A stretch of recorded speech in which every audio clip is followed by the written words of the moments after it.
Behind closed doors, you never really know what's happening in someone's home. Sometimes, not even the closest relatives or friends have a clue. What may look like a picture-perfect family from the outside could be hiding a deadly threat behind the scenes. Often, people are too scared to share their troubles, not wanting to burden or upset their loved ones. It feels easier to face hardships alone than to drag others into their pain. But what happens when the issue is domestic violence? What if the partner feels untouchable, already instilling fear and submission in their significant other? In situations like this, victims often find themselves equally afraid of the physical abuse as they are of their partner leaving. The story of Julia Fairman shocked the entire city of Samara in January 2013 when a well-known young businessman brutally took the life of his wife and tried to make it look like a suicide. The case stirred up public outrage after it was revealed that the perpetrator faced absolutely no consequences for his crime. Alexander Fairman was found guilty of taking the life of the mother of his child, but somehow the investigation's findings mysteriously shifted, and the incident was chalked up to a state of temporary insanity. Now, 11 years later, Julia's family is still fighting to find justice and see her killer punished. Julia and Alexander, a love story. Julia Sergeyevna Fairman, née Naumova, was born on August 21, 1986, in the city of Samara, located in the Middle Volga region of Russia. She came from a humble working-class family. Her father, Sergei Naumov, worked as a driver, and her mother, Lyudmila Ivanovna, was employed in the food service industry. Yulia's childhood wasn't easy, but her parents did everything they could to ensure she never went without. They were determined to give her a good upbringing and the best education they could afford. In 1993, Julia started attending Samara's public school #67, where she graduated in 2003. With her diploma in hand, she went on to study management at the Faculty of Economics and Management at Samara State Academy. She earned her degree in 2007, and soon after, she landed a job at a major local car dealership called VIP Auto. It was here that she met a young man named Alexander, and their romantic journey began. Alexander Mikhailovich Fairman was also a native of Samara. He was born in 1985 into a well-off family. During the 1990s, his father, Mikhail Fairman, amassed a fortune in the farming business.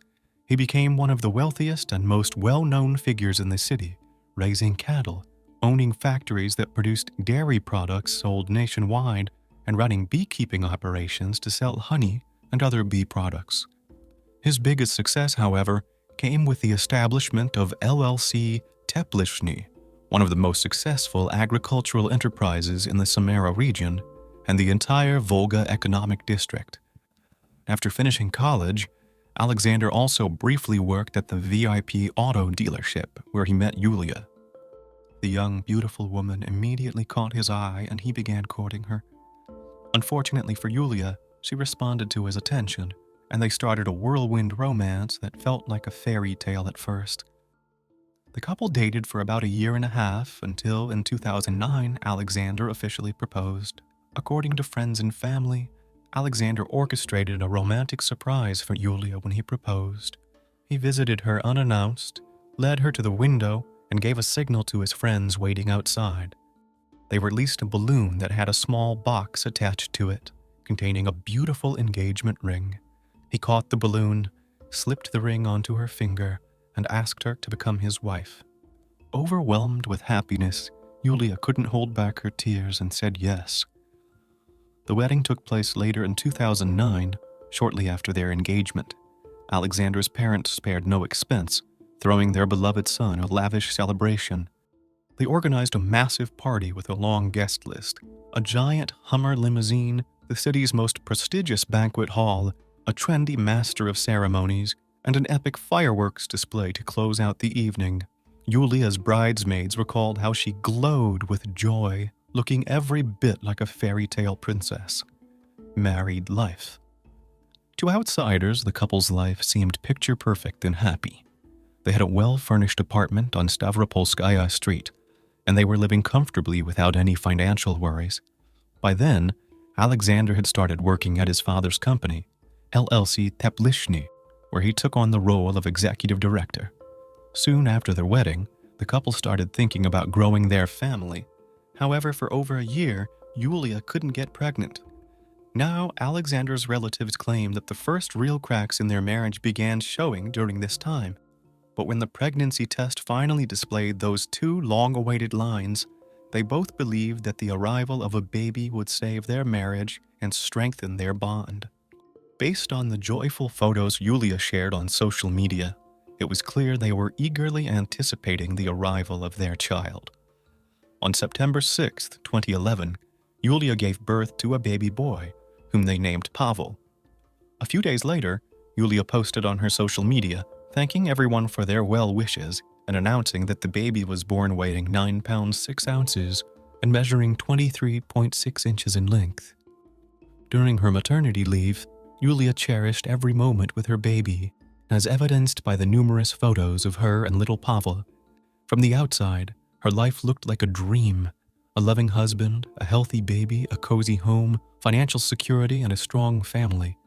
Many of her friends envied her, but everything came crashing down in an instant, and the illusion of a perfect family vanished like smoke. The terrifying late-night call. In the early hours of January 4th, a phone call shattered the silence in the Naumov household. Half asleep, Lyudmila Ivanovna picked up the phone, not fully comprehending what was being said. It was her son-in-law Alexander on the other end, coldly informing her that Julia was no longer alive. It felt like the ground had disappeared beneath her feet. She couldn't believe it, thinking it must be some kind of cruel, senseless joke. She started screaming and crying, which brought her terrified husband rushing in. From that moment, everything felt like a nightmare. According to Lyudmila Ivanovna, she and her husband quickly threw on some clothes, rushed outside, and flagged down the first car that came by, begging the driver to take them to their daughter's apartment. Within about 15 minutes, they arrived at the building on Stavropolskaya Street, where an ambulance was already parked near one of the entrances. Barely aware of herself, Lyudmila ran to the paramedics, but they just shrugged, offering their condolences and telling her there was nothing more they could do.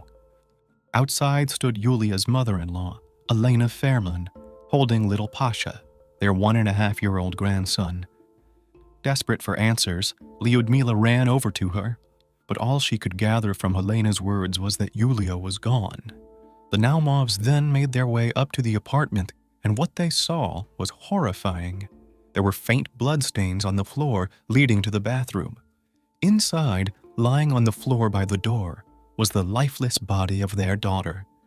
Her hair was tangled and matted with blood, covering her face. Her mother couldn't bring herself to approach. She started to lose consciousness and had to be carried into another room. When Lyudmila Ivanovna regained some composure, her son-in-law, Alexander, came over, thrusting a phone in her face, insisting she take a look at what her daughter had done.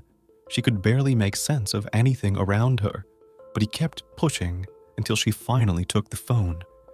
Struggling to focus, she read a strange farewell letter.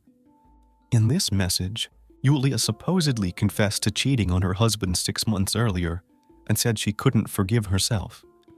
She wrote that she didn't know how she could go on if her actions destroyed her family and ruined their child's life. The odd crime scene. At first, Alexander claimed that Julia had taken her own life. He said that she had been overwhelmed with guilt over her alleged affair, and it consumed her to the point that she couldn't cope anymore. According to him, she had acted strangely that evening. They argued, and afterward, Julia went into the bathroom. After some time, he noticed she'd been in there too long. When she didn't respond to his knocks, he opened the door to find her hanging from the doorknob, a hairdryer cord wrapped around her neck. He claims he tried to revive her by performing CPR, but when he realized there was nothing he could do, he called emergency services and his parents to help with the child. Only after paramedics confirmed that Julia was gone did Alexander call his mother-in-law to inform her of what had happened. He remained in the apartment the whole time, interacting with the medical personnel and law enforcement who arrived on the scene. However, Alexander didn't behave like a grieving widower. He seemed disturbingly calm, but once Lyudmila Ivanovna arrived, he grew visibly irritated. He showed no sympathy for her. In fact, he seemed intent on making her pain even worse. Yet what truly caught the investigators' attention wasn't Alexander's odd behavior, but the state of Yulia's body. Forensic experts discovered 2 ligature marks on her neck. One was very pronounced, suggesting she had been strangled. The second mark, faint and at a different angle, indicated hanging, but seemed to have appeared after she had already died. Additionally, there were numerous other injuries on her body in various stages of healing, but more on that later. Another curious detail. Upon discovering his wife's body, Alexander's first call was not to the emergency services, but to his parents and a relative who worked at the hospital. They arrived at the scene even before the paramedics did. What was wrong with the farewell message? When her son-in-law first showed Lyudmila Ivanovna the message on her daughter's phone, she was in a state of shock, barely processing anything after losing her daughter. From the start, she doubted that her daughter had written that message, and she had good reasons to think so. First, Yulia had never sent her mother a text message before, knowing that due to her poor eyesight, her mom didn't read texts at all. Second, Yulia never addressed her mother in the way the farewell note did. Third, Lyudmila was absolutely certain that her daughter would never leave her child behind. Her whole life revolved around him. Moreover, experts determined that the message was sent after Yulia's heart had already stopped beating. Alexander explained this by claiming that Yulia might have typed the message and left it in drafts. And when he was trying to call for medical help, he accidentally sent his wife's final message to her mother without realizing how it happened. Additionally, Yulia's phone revealed a chat with a close friend, where she confided about problems in her marriage and her husband's violent behavior. Although she didn't go into much detail, it was clear she was afraid of Alexander. In one of her last messages, Yulia wrote that she would stay strong for her son, as she couldn't leave him and absolutely couldn't afford to die. The initial theory. After examining Yulia's body and the crime scene, investigators concluded that this wasn't a case of suicide, but a crime that had been poorly staged to look like one. Alexander immediately became the prime suspect, was taken into custody, and sent to a detention center while the investigation unfolded. At first, Alexander continued to insist that his wife had taken her own life. He accused her of infidelity, claiming that guilt and remorse drove her to such a desperate act. However, the forensic report clearly indicated that Yulia had been violently killed. According to the preliminary theory, on the evening of January 3rd, the couple got into a heated argument over a trivial matter. During the altercation, Alexander beat and strangled his wife, then tried to stage her death as a suicide. On January 18th, he was officially charged with the crime. His detention period was extended, and the investigation continued. Soon after, Alexander admitted that he and his wife had a big fight that night. He confessed to hitting her and grabbing a hairdryer that was nearby, but claimed he couldn't remember what happened next. He only came to his senses when he saw Yulia lying lifeless, blood on the floor, and the hairdryer cord around her neck. Alexander stated that his only concern at that moment was to make sure their 1.5-year-old son, Pavel, wouldn't wake up and see what had happened. After managing to put their son to sleep, Alexander started cleaning the bloodstains off the floor. He then moved his wife's body to the bathroom, where he hung it from the hairdryer cord on the door handle to make it look like a suicide. He insisted that he couldn't remember how he did all this, claiming he had some sort of memory blackout. The first psychological and psychiatric evaluation concluded that Alexander was fully sane at the time of the crime and was fully aware of his actions. However, in the months that followed, things began to take a dramatic turn. The funeral and custody battle. On January 5th, Yulia's body was brought home from the morgue to prepare for her funeral. That same day, Alexander's parents came to the Naumovs' apartment asking for forgiveness for their son and themselves as much as they could be forgiven. After that, they left, and neither they nor anyone else from the Fairman family attended the memorial service or the burial. The funeral took place the next day, on January 6th. More than 100 people came to pay their respects to the young woman taken too soon, but not a single member of the Fairman family showed up. A few days later, after starting to come to terms with her grief, Lyudmila Ivanovna began the process of seeking custody of her grandson. She went to the proper authorities, who informed her about the documents and paperwork she needed to gather. For several weeks, she visited various specialists, including doctors and psychologists, but once all the documents were ready, Lyudmila received an unexpected refusal. The child welfare authorities decided to leave little Pasha with his paternal grandparents because they were wealthy and could provide a more comfortable lifestyle for him. The young boy now lived in a large suburban cottage in the Volsky district, and Lyudmila and her husband were only allowed to take their grandson on weekends, which they did as often as possible. So, who was really cheating? That farewell message found on Yulia's phone was written and sent by her husband, the killer, as noted earlier, after she had already died. Despite Alexander denying this repeatedly, there was no doubt about it. He simply made up a fictional lover to frame the tragedy as the consequence of a guilty, unfaithful wife's remorse. He created and typed the text on the fly. A thorough investigation and witness interviews revealed that Julia had no and couldn't have had any affairs. After giving birth to her son, she devoted herself entirely to him, spending every moment by his side and hardly ever leaving him. She was even willing to endure the beatings from her abusive husband just to keep the family together, hoping that things would eventually get better for little Pasha's sake. As for Alexander, he wasn't so innocent. He had been having an affair, not even bothering to hide it. He was seen multiple times with a young woman who lived nearby, and their relationship was clearly more than just friendly or neighborly. According to Elena, Yulia's cousin, she had seen Alexander and this woman embracing in his car shortly before the tragedy, but she only shared this with her mother, who later confirmed it. On New Year's Eve, Alexander started an argument with his wife, then left to celebrate the holiday with friends. And the same woman, Julia, not wanting to upset her parents, kept this to herself but confided in her best friend, someone she could always trust. The new evaluation changed everything. A second psychological evaluation conducted in May 2013 suddenly concluded that Alexander was in a state of temporary insanity when he committed the crime against his wife. As a result, the charge of murder, which carried a sentence of up to 15 years in prison, was reclassified to a crime committed in a state of temporary insanity, instantly reducing the potential sentence to just 3 years.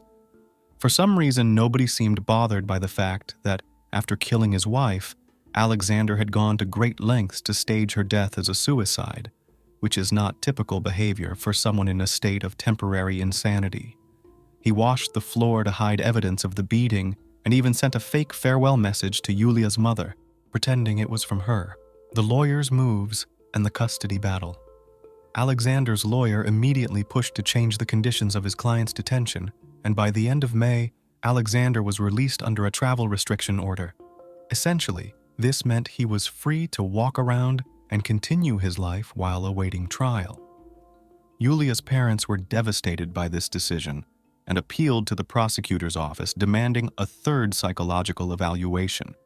This time, specialists from the Serbsky State Research Center for Social and Forensic Psychiatry in Moscow were brought in, and it took about 3 months to get the results. However, the psychiatrists only reaffirmed that the accused had acted in a state of temporary insanity. As for the original evaluation, which indicated that Alexander had been fully aware and had intentionally tried to cover up the crime, it was claimed that the specialists had simply made an error, misinterpreting the accused's actions and behavior. Meanwhile, Alexander repeatedly changed his statements, describing his condition that night in a way that sounded straight out of a textbook definition of temporary insanity. The trial begins. The first hearing in the Fairman case took place on January 22, 2014, at the Kirovsky District Court in Samara. According to Alexander, The problems in their relationship began even before the wedding, when they moved in together. He claimed that Julia had a sense of entitlement and high expectations, demanding only the best. He said that the extravagant wedding, the expensive limousine, and all the luxuries were her whims, which he and his parents catered to. Alexander said that after the wedding, he and Julia tried unsuccessfully for over a year to conceive a child, which worsened their relationship. And Julia even started talking about divorce. When their son Pavel was finally born, things didn't improve. The defendant claimed that his wife was completely consumed by the baby and had no interest in him, caring only about his paycheck. Alexander's parents backed up his claims, accusing their daughter-in-law of being greedy and materialistic. Alexander described a stifling atmosphere at home that kept escalating, saying that his once-beloved wife had grown distant and he had no one to talk to about it. On the night in question, the young businessman said he and his wife had another huge fight, during which she brought up divorce again. According to him, she started yelling that she would take their son and prevent him from seeing the boy. At this point, Alexander claimed he felt his mouth go dry, his ears started ringing, and then he blacked out. When he came to, Julia was already dead. He admitted that he carried her body to the bathroom and cleaned the blood off the floor to avoid scaring their son, but he didn't explain why he decided to stage her death as a suicide. The defendant also continued to deny ever hitting his wife, dismissing the numerous bruises and cuts on her body as the result of playing rough with their child. It was clear that Alexander and the lawyer hired by his wealthy father had prepared well. The defense attorney argued that his client had committed the crime under a cumulative state of temporary insanity. This meant that Julia had allegedly insulted, humiliated, and oppressed him for a long period, creating a state of constant psychological tension. In other words, they were essentially blaming the victim for her own tragic fate. Initially, the prosecutor sought an 8-year sentence for intentional manslaughter. However, the seasoned defense attorney quickly managed to get the charge downgraded back to a crime committed in a state of temporary insanity, reducing Alexander's maximum possible sentence to just 3 years in a penal colony. A slap on the wrist for a killer. Throughout the trial, there were several odd occurrences. First, the forensic psychologist from the original panel, who had concluded that the defendant acted intentionally and was fully sane, suddenly vanished and never reappeared in court. Then, any mention of the bruises and cuts on the victim's body seemed to disappear, as if they had never existed or were somehow deemed irrelevant. Meanwhile, the victim herself was increasingly portrayed in a negative light at every hearing. On August 8, 2014, Alexander Mikhailovich Fairman was found guilty of a crime committed in the state of temporary insanity and was sentenced to just 2.5 years of probation. In other words, he didn't serve any jail time.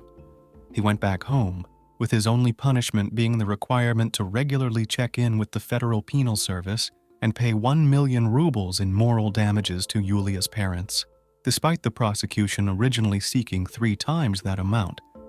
The court took into account Alexander's supposed remorse, including the fact that he had apologized to his in-laws and that he had a young son to support.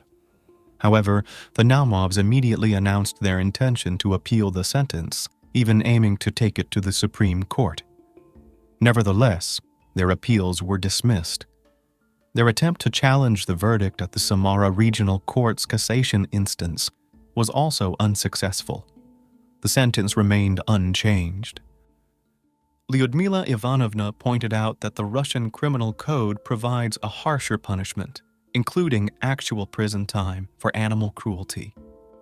The grieving mother couldn't understand why her daughter's life was valued even less than that of a stray dog, and she continues to hope for justice. Over 11 years have passed since the tragedy, yet the case remains stagnant. According to Fairman's lawyer, Galina Kizlyakova, there was never any evidence that the crime was premeditated, and therefore the court's verdict stands. She considers the victim's mother's complaints to be baseless and purely emotional, lacking any legal substance. Sometimes, "till death do us part" doesn't last long at all. Sweet, tender feelings can quickly turn into frustration, disappointment, and even outright hatred. In those cases, the most reasonable thing to do is end the relationship, if not as friends, then at least not as enemies. But when large sums of money and the chance to get rich fast enter the picture at the cost of an ex-lover's life, an unsuspecting person's fate could be sealed. Gary Bentley's case is hardly unique. People have been killed for far less, but in this instance, the killer was hoping to pocket $1 million and secure a life of ease and comfort. Did Gary himself sense what might happen? His parents think he did. They had a bad feeling and were worried about him, trying to protect him. But Gary couldn't fully believe that the love of his life, the mother of his child, was actually capable of murder.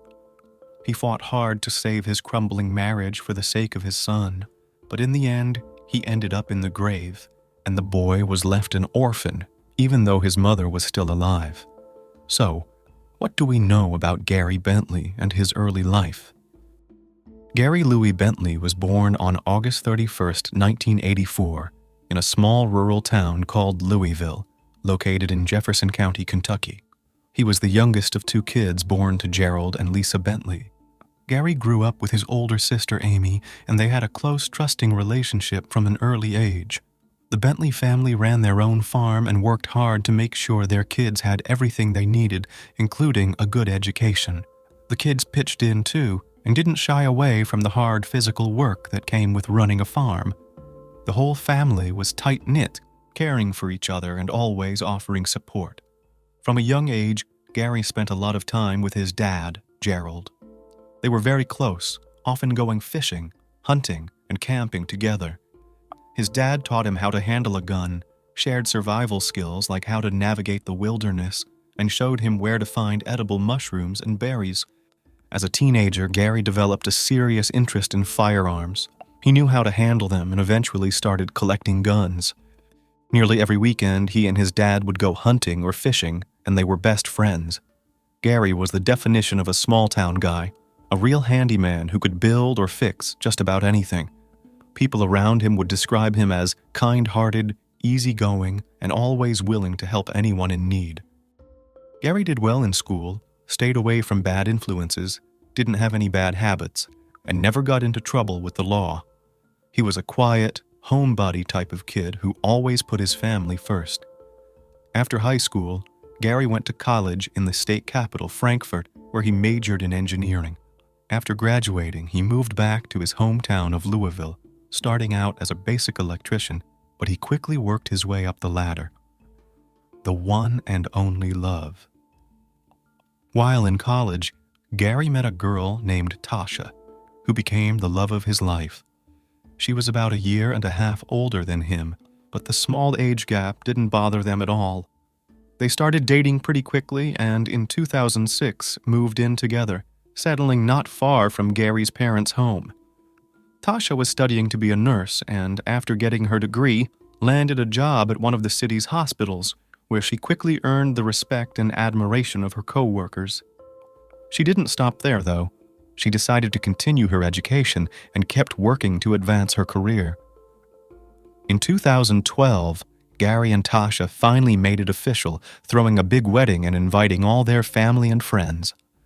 Soon after, Tasha got pregnant, and the couple was overjoyed. In the spring of 2013, they welcomed a baby boy and named him Connor. By the time their first child was born, both Gary and Tasha's careers were thriving. They were making good money and were able to move into a bigger, more comfortable home, buy 2 cars, travel, and basically live without worrying about money. Gary dreamed of having a big family and wanted at least 2 more kids with Tasha, but things started to fall apart just a few years later.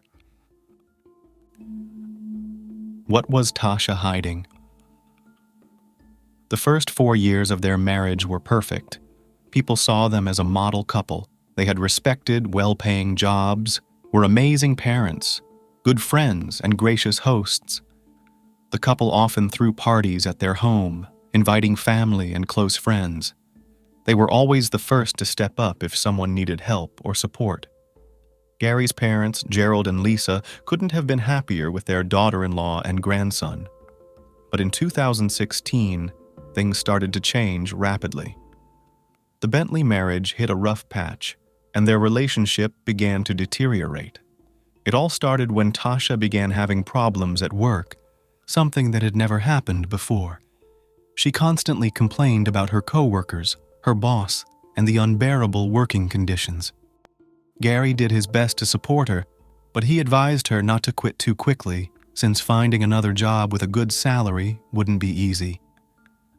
In the fall of 2016, trying to take a break and relieve some stress, the couple decided to go on vacation. They left their son with Gary's parents and flew to a resort. They went to Jamaica with their longtime friends, Annie and Kevin Day, who they had been close with for years. The first few days of the trip were perfect. They all had fun, relaxed on the beach, explored the island, and enjoyed each other's company. But Tasha seemed distracted, like her mind was somewhere else. She was constantly texting someone and got very defensive if anyone asked her who she was talking to. The longer they stayed on the island, the more Gary and Tasha started arguing. According to their friends, the fights seemed to come out of nowhere and quickly escalated into full-blown arguments, which made Annie and Kevin uncomfortable. One day, during a yacht trip, Gary and Tasha got into yet another argument, and to ease the tension, Kevin tried to make a joke. In response, Gary splashed beer in his face. Kevin didn't take it too personally, understanding that Gary's reaction wasn't really about the joke, but more about the stress caused by Tasha. Gary, feeling embarrassed afterward, apologized several times, admitting he didn't know what came over him. The new job. Shortly after they returned home from vacation, Tasha told Gary she had quit her job. Gary wasn't happy about her decision since losing such a good income could hurt their family's financial situation. However, being a responsible and frugal person, he had some savings that could help them get by and maintain their lifestyle until she found another job. But just a day after quitting, Tasha was hired as a consultant at a big pharmaceutical company. This was odd because she hadn't mentioned finding a job before quitting. It seemed like someone might have helped her land the position, but Tasha brushed it off as pure luck, saying she stumbled across the interview by chance. Although Tasha seemed happy with her new job, things didn't get better at home. She was rarely around, stopped cooking, didn't take care of the house, and showed little interest in what was going on with Gary. She even neglected their son, leaving most of the parenting to his grandparents. On the weekends, Mrs. Bentley started leaving town, saying she had work trips. She was constantly on the phone with someone, always finding a private spot so no one could overhear the conversation. When asked, she insisted it was work-related and that she needed to discuss things with her colleagues or bosses. She also put a password on her phone, something she had never done before, so no one could check it. She became secretive and distant. Gary, on the other hand, was the one taking care of their son, pouring all his love and attention into him. He practically lived for the boy, spending all his free time with him and doing everything possible to make sure he didn't feel neglected. Despite the constant fights and his wife's indifference, Gary still loved her and hoped to save their marriage, if only for their child's sake. Family trip to Mexico. Gary's parents, seeing the tension building in their son's family, decided to surprise him, Tasha, and their grandson with a trip to one of the most beautiful resorts in Mexico. They chose a cozy hotel in a secluded area, hoping it would give them a peaceful environment to reconnect and spend quality time together. There wasn't much cell service there, and the internet was weak and often cut out. This allowed the family to enjoy each other's company, hang out at the beach, and take long walks. However, Tasha was visibly frustrated by the lack of connectivity. She was always trying to make phone calls or find a signal to send messages. She got angry, lashing out at Gary and his parents, even yelling at their young son. Gary's dad, Gerald, found her behavior strange and decided to have an honest talk with his son. He shared his suspicion that Tasha might be having an affair. Gary tried to laugh it off, but from the look in his eyes, Gerald could tell his son had the same thoughts, but was trying to pretend everything was fine. The couple argued every day, and Tasha demanded they cut the vacation short and return home, citing some urgent work matters. Eventually, she packed her bags and announced she would fly back alone. This forced the rest of the family to leave early with her, even though their stay at the hotel was paid for another week, and they didn't get any refunds. A strange string of fires. In the spring of 2017, Tasha called her father-in-law, Gerald, sounding distressed. She asked him to come help her and pick her up. She explained that her car had caught fire at a gas station and was completely destroyed. She needed to go to her insurance company and then head back home. Of course, Gerald rushed to help her, but he couldn't shake the feeling that something wasn't right. This was the third time in the years she had been with Gary that one of her cars had mysteriously burned up. Each time it happened at a gas station, and the car was reduced to nothing but scrap metal, making it impossible to determine the real cause of the fire. Every time, the incidents were blamed on faulty gas station equipment, and Tasha always received hefty insurance payouts. These fires happened about every 3 years, and Tasha would insure the cars for the maximum amount just before the fires occurred, always using different insurance companies. She claimed to have no idea how it happened, and some friends and family even thought she might have enemies who were purposely sabotaging her cars.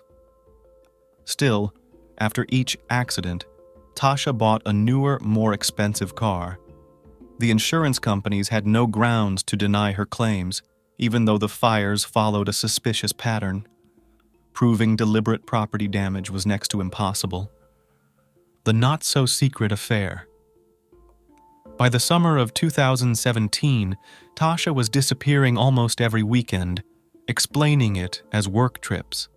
She became more distant from Gary and their son, living what seemed like a separate life. Friends, family, and even the Bentley's neighbors began to suspect that Tasha was having an affair. These rumors hit Gary hard. He stopped trying to joke about it and would either stay quiet or quickly change the subject.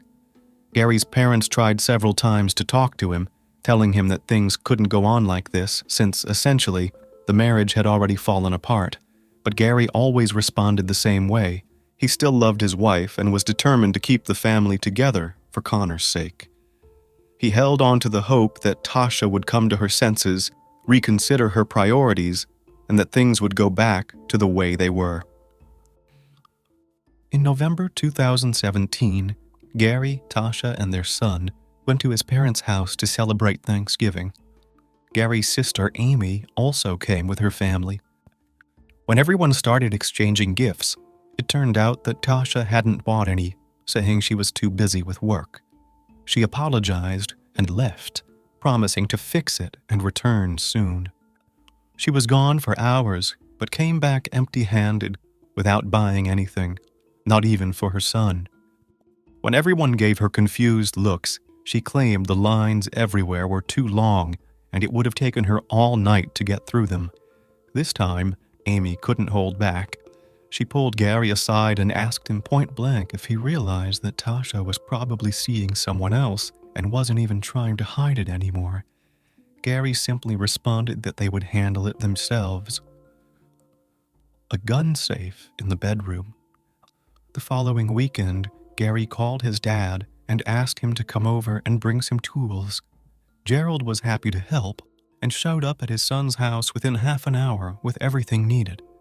As mentioned earlier, Gary had been collecting guns since his youth, and his house was filled with pistols, hunting rifles, shotguns, and more. He even had some rare items scattered across different rooms. But now, Gary suddenly decided to install a safe in his house, gather up all his firearms, and lock them away. This sudden decision worried Gerald a little, so he asked Gary why he suddenly wanted to hide his gun collection. Gary didn't give a clear answer, but Gerald could tell his son was afraid of something, and it didn't seem like he was worried about burglars. Later, when Tasha got home, She explained that it was her idea because she was scared and felt like they might be in danger. Her words seemed strange, but at the time, Gerald didn't think much of it. Only a few days remained before the tragedy. The mysterious murder at home. On Sunday, December 10th, 2017, Tasha called her father-in-law, telling him she hadn't been able to reach Gary all day, and when she got home, the garage door was open. She was too scared to go inside, worried that burglars might have broken in, and asked Gerald to come over. Thankfully, Connor was safe, staying with his grandparents, and Gary was home alone.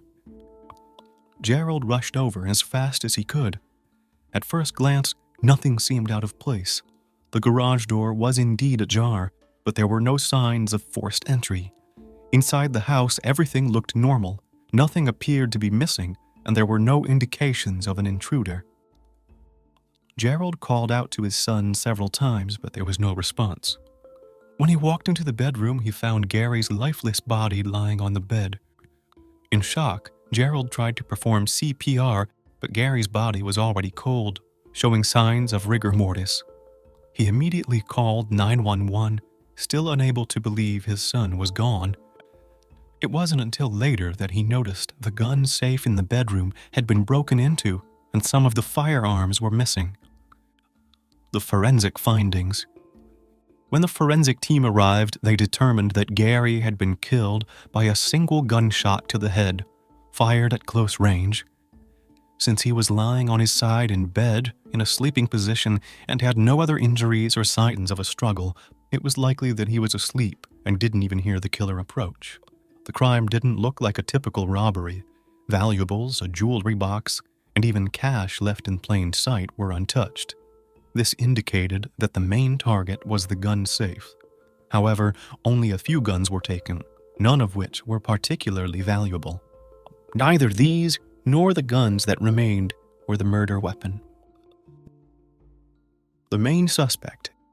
From the start of the investigation, Gary's wife, Tasha, was the primary suspect. For one, she didn't seem like a grieving widow. She calmly spoke with the detectives, detailing the day's events leading up to when she and her father-in-law found the body. Second, all of the couple's friends and family confirmed that Gary and Tasha's marriage had been on the rocks for a while, and they were close to divorce. Third, the Bentleys had two large dogs that barked at anyone but their owners, yet the neighbors hadn't heard any barking, and Gary would have likely woken up from the noise if they had. Tasha claimed that Gary had planned to go hunting that day, and she had left the house to run some errands. She said that she'd tried to call him after lunch, but she hadn't been able to get through. Not too concerned, she chalked it up to bad reception. On her way home, she stopped by a friend's house, which her friends confirmed when questioned. There were no witnesses to the crime. No one heard anything suspicious or saw any strangers that day. Even surveillance footage from nearby cameras yielded no useful clues. The crime appears to have been a carefully planned crime, unsuccessfully staged as a robbery. $1 million insurance policy. Annie Day, one of Tasha's friends, called her to offer her condolences and ask if she could help with funeral arrangements. Tasha's response stunned Annie. She said that Gary's parents were handling the funeral because she had more important things to take care of. Those more important things turned out to be a trip to the insurance company for a large payout. Apparently, shortly before the murder, Tasha had convinced Gary to take out $1 million life insurance policy. Gary, in an effort to please his wife, agreed, although he wasn't thrilled about it. A few days before the crime, Tasha tried to increase the payout to $2 million, but she failed. Now there was a clear motive. However, there was still no hard evidence linking Tasha to the murder. At the same time, details surfaced about her 3 previous burned-out cars, each of which had resulted in large insurance payouts. It became clear that Tasha had pulled similar insurance tricks before. Lover or accomplice? One of Tasha's friends said that Tasha had been dating a co-worker named Anthony for over a year, and he was the one who helped her get a new job. Investigators decided to question Anthony about his involvement in the crime, suspecting that he may have helped his lover. Anthony admitted that he had a long-standing romantic relationship with Tasha and revealed that they met regularly at his home. He claimed that Tasha was planning to leave Gary, and they even planned to celebrate New Year's Eve 2018 together. When Anthony realized that he was being considered as a suspect in the murder investigation, he rushed to provide an alibi. He stated that on the day of the murder, he was at his parents' house helping them with renovations. They made several trips to thrift stores that day, all of which were captured on surveillance cameras. Detectives concluded that Tasha had likely acted alone, which explained why there were no signs of a break-in and why the dogs hadn't barked. But the murder weapon and the missing guns from the safe remained a mystery. Tasha's version of events. Tasha kept changing her story, adding new details, and sometimes trying to shift the blame onto others. She even brought up the conflict between Gary and Kevin Day during their vacation when Gary threw beer in his friend's face. According to Tasha, Kevin might have held a grudge and used this as an opportunity for revenge. However, a few hours into her interrogation, Tasha finally cracked and confessed. She admitted to killing her husband, but blamed Gary for what happened. Tasha claimed that Gary was abusive, both to her and their son, and that on the day of the murder, he had once again hit their child. She said that was the last straw, and after waiting for Gary to fall asleep, she grabbed a gun. However, none of Tasha's claims were backed up. None of Tasha's friends or family supported her claims. In fact, everyone stood by Gary, saying he was a devoted, loving husband and the most caring father they had ever known. They insisted he would never lay a hand on his wife, let alone their young son, whom he adored. Even the child confirmed that his dad had never hurt him or his mom. Tasha eventually revealed the hiding spot where she had stashed the guns taken from the safe, including the murder weapon, a pistol. Interestingly, the gun had Anthony's fingerprints on it. As it turned out, Tasha had given the gun to her lover to hold, leaving his prints behind. Her plan was to frame him if things didn't go as expected, but she confessed before she could put that part of the plan into action. Trial and sentencing. The trial for Gary's murder began in June 2021. According to the prosecution, the primary motive for the crime was money. Tasha hoped to collect the $1 million insurance payout and planned to use part of that money to renovate Anthony's house, where she intended to move in the near future. On July 20th, 2021, Tasha Bentley was found guilty of premeditated murder and attempting to mislead the investigation. She was sentenced to 55 years in prison, with the possibility of parole no earlier than 2037. As for little Connor, who lost both his father and mother in one tragic moment, he is now being raised by his paternal grandparents. This crime was featured on an episode of Investigation Discovery titled American Monster. Think about what you really know about abusive relationships, especially if you grew up in a loving home where your parents never raised their voices. Chances are, your understanding comes from things you've read online or heard in conversations with friends or coworkers. But abuse is a lot more than what you might think. It's all about controlling and restricting another person. Today, we're going to focus on one of the most brutal forms of aggression, and we'll keep coming back to it throughout this discussion: the restriction of personal freedom. Abusive people often feel entitled to control every aspect of their partner's life: who they talk to, who their friends are, where they go, what they wear, and what time they come home. Sounds awful, right? But what's even worse is that these people think they're being generous. In their minds, they're giving freedom by allowing their partner to do things that, in a healthy relationship, wouldn't even be up for debate.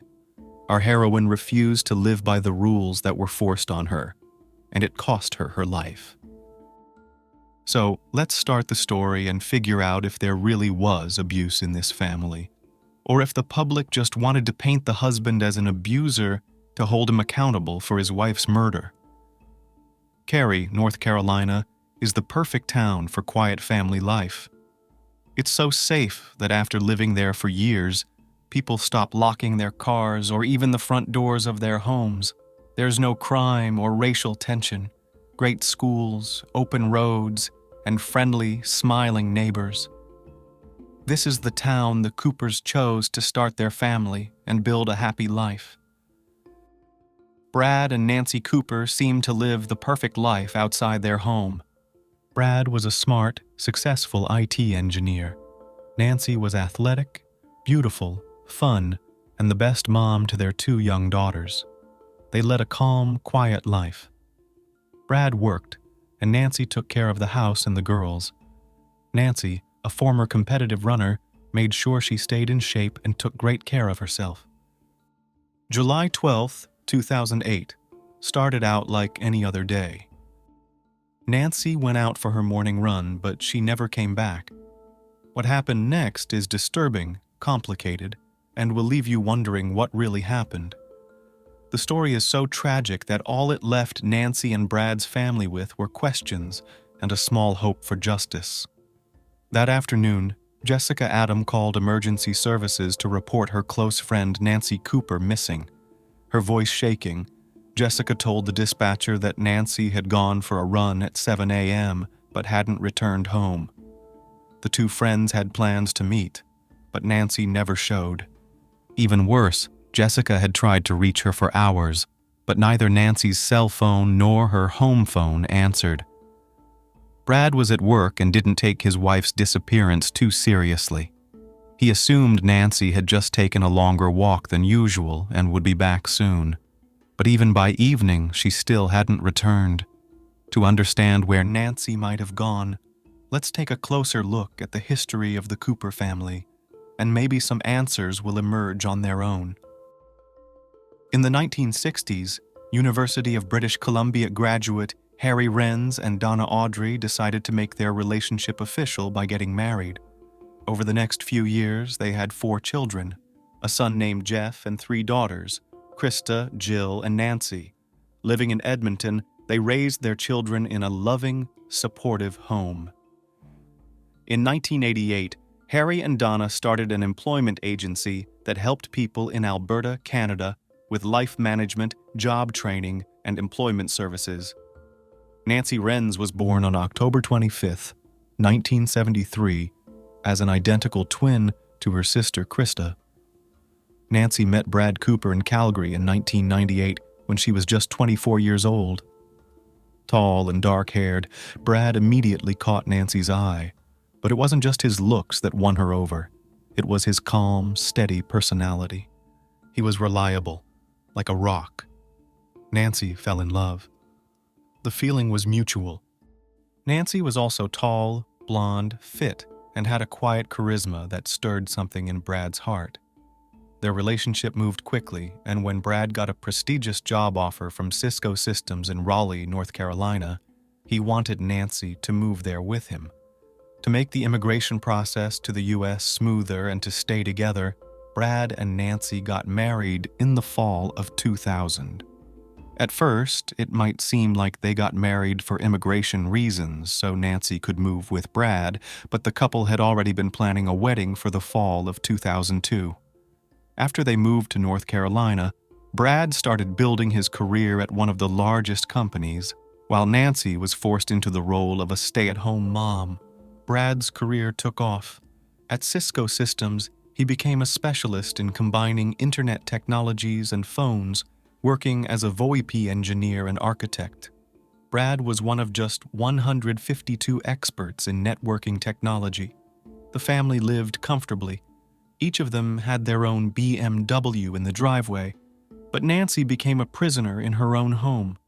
To be in the U.S. as a Canadian citizen, you can visit, but you can't work without a permit. Over the next few years, the couple had 2 beautiful daughters, Bella in 2004 and Katie in 2006. Neighbors said Nancy was a loving and hands-on mom who spent lots of time playing with her kids at the playground. But she didn't have a job, and she really couldn't, since she didn't have a U.S. work permit. Sure, she was still a Canadian citizen, and she could have found some under-the-table job to earn a little cash, but Nancy dreamed of having a career and being more than just a wife and mom. Now, let's talk about Brad. Bradley Graham Cooper was born in the early 1970s in Medicine Hat, Alberta. After high school, he earned a Bachelor of Science degree in computer science from the University of Calgary. After graduating, he landed a job at Trans-Canada Pipelines as a network engineer. In 1998, he crossed paths with Nancy Renz, and sparks flew instantly. Over time, he grew close not only to Nancy, but also to her family, including her parents, impressing them with his tech skills by helping with their computers and joining in all the family events. His talent and expertise eventually earned him a job offer from Cisco Systems in Raleigh, North Carolina. In 2005, Brad began working toward an MBA at North Carolina State University's College of Management. He went on to complete the degree, specializing in product innovation. While Brad's career was skyrocketing and he kept adding to his skill set, Nancy became his shadow. She had to give up her dreams and her own career. Nancy was once a runner who had hoped to compete in the Olympics. A bad knee ended that dream, but she still ran marathons and other races, bringing new people into the running community and making new friends, something that annoyed the more introverted Brad. Before long, their relationship started to deteriorate. According to friends, cracks in Brad and Nancy's marriage were there from the beginning, but Nancy never aired their issues in public and tended to idealize her husband. On the surface, they still seemed like the perfect family. But as Brad climbed the corporate ladder, he became more controlling and manipulative with Nancy. To him, she seemed like a boring housewife who had lost her spark, spending her days cleaning and taking care of the kids. Things got even worse when Nancy found out that her husband had been cheating on her with her close friend Heather in the spring of 2007. Brad denied it for months, but on New Year's Eve, he finally confessed, admitting to the affair but insisting it had only happened once, as if that somehow made it better. So, one time doesn't count, right? The couple decided to work on their marriage and started going to couples therapy, where Brad admitted he had lied and told Nancy that his affair with Heather had been going on for a long time. After that truth came out, they decided to split up and sell the house. Nancy planned to move back to Canada with the kids, but Brad wasn't willing to give up custody of the girls or let them go to Canada. So, to get back at her, he canceled Nancy's credit cards and made sure she couldn't take any further steps. Nancy was left alone in a foreign country, with 2 young kids and no money to survive. Now, let's go back to Nancy's disappearance. When people learned about the couple's rocky marriage, Nancy's friends and authorities immediately suspected Brad Cooper had something to do with her going missing. Nancy's parents, Harry and Donna Renz, became even more worried when they got the news that their daughter was missing. They immediately planned a trip to Cary to help search for her. When Nancy didn't show up by late evening, police came to the Coopers' home and questioned Brad about his wife. He told them that on Saturday morning, she got up earlier than usual and went for a run with a friend. Brad also mentioned that Nancy never took her cell phone or keys with her.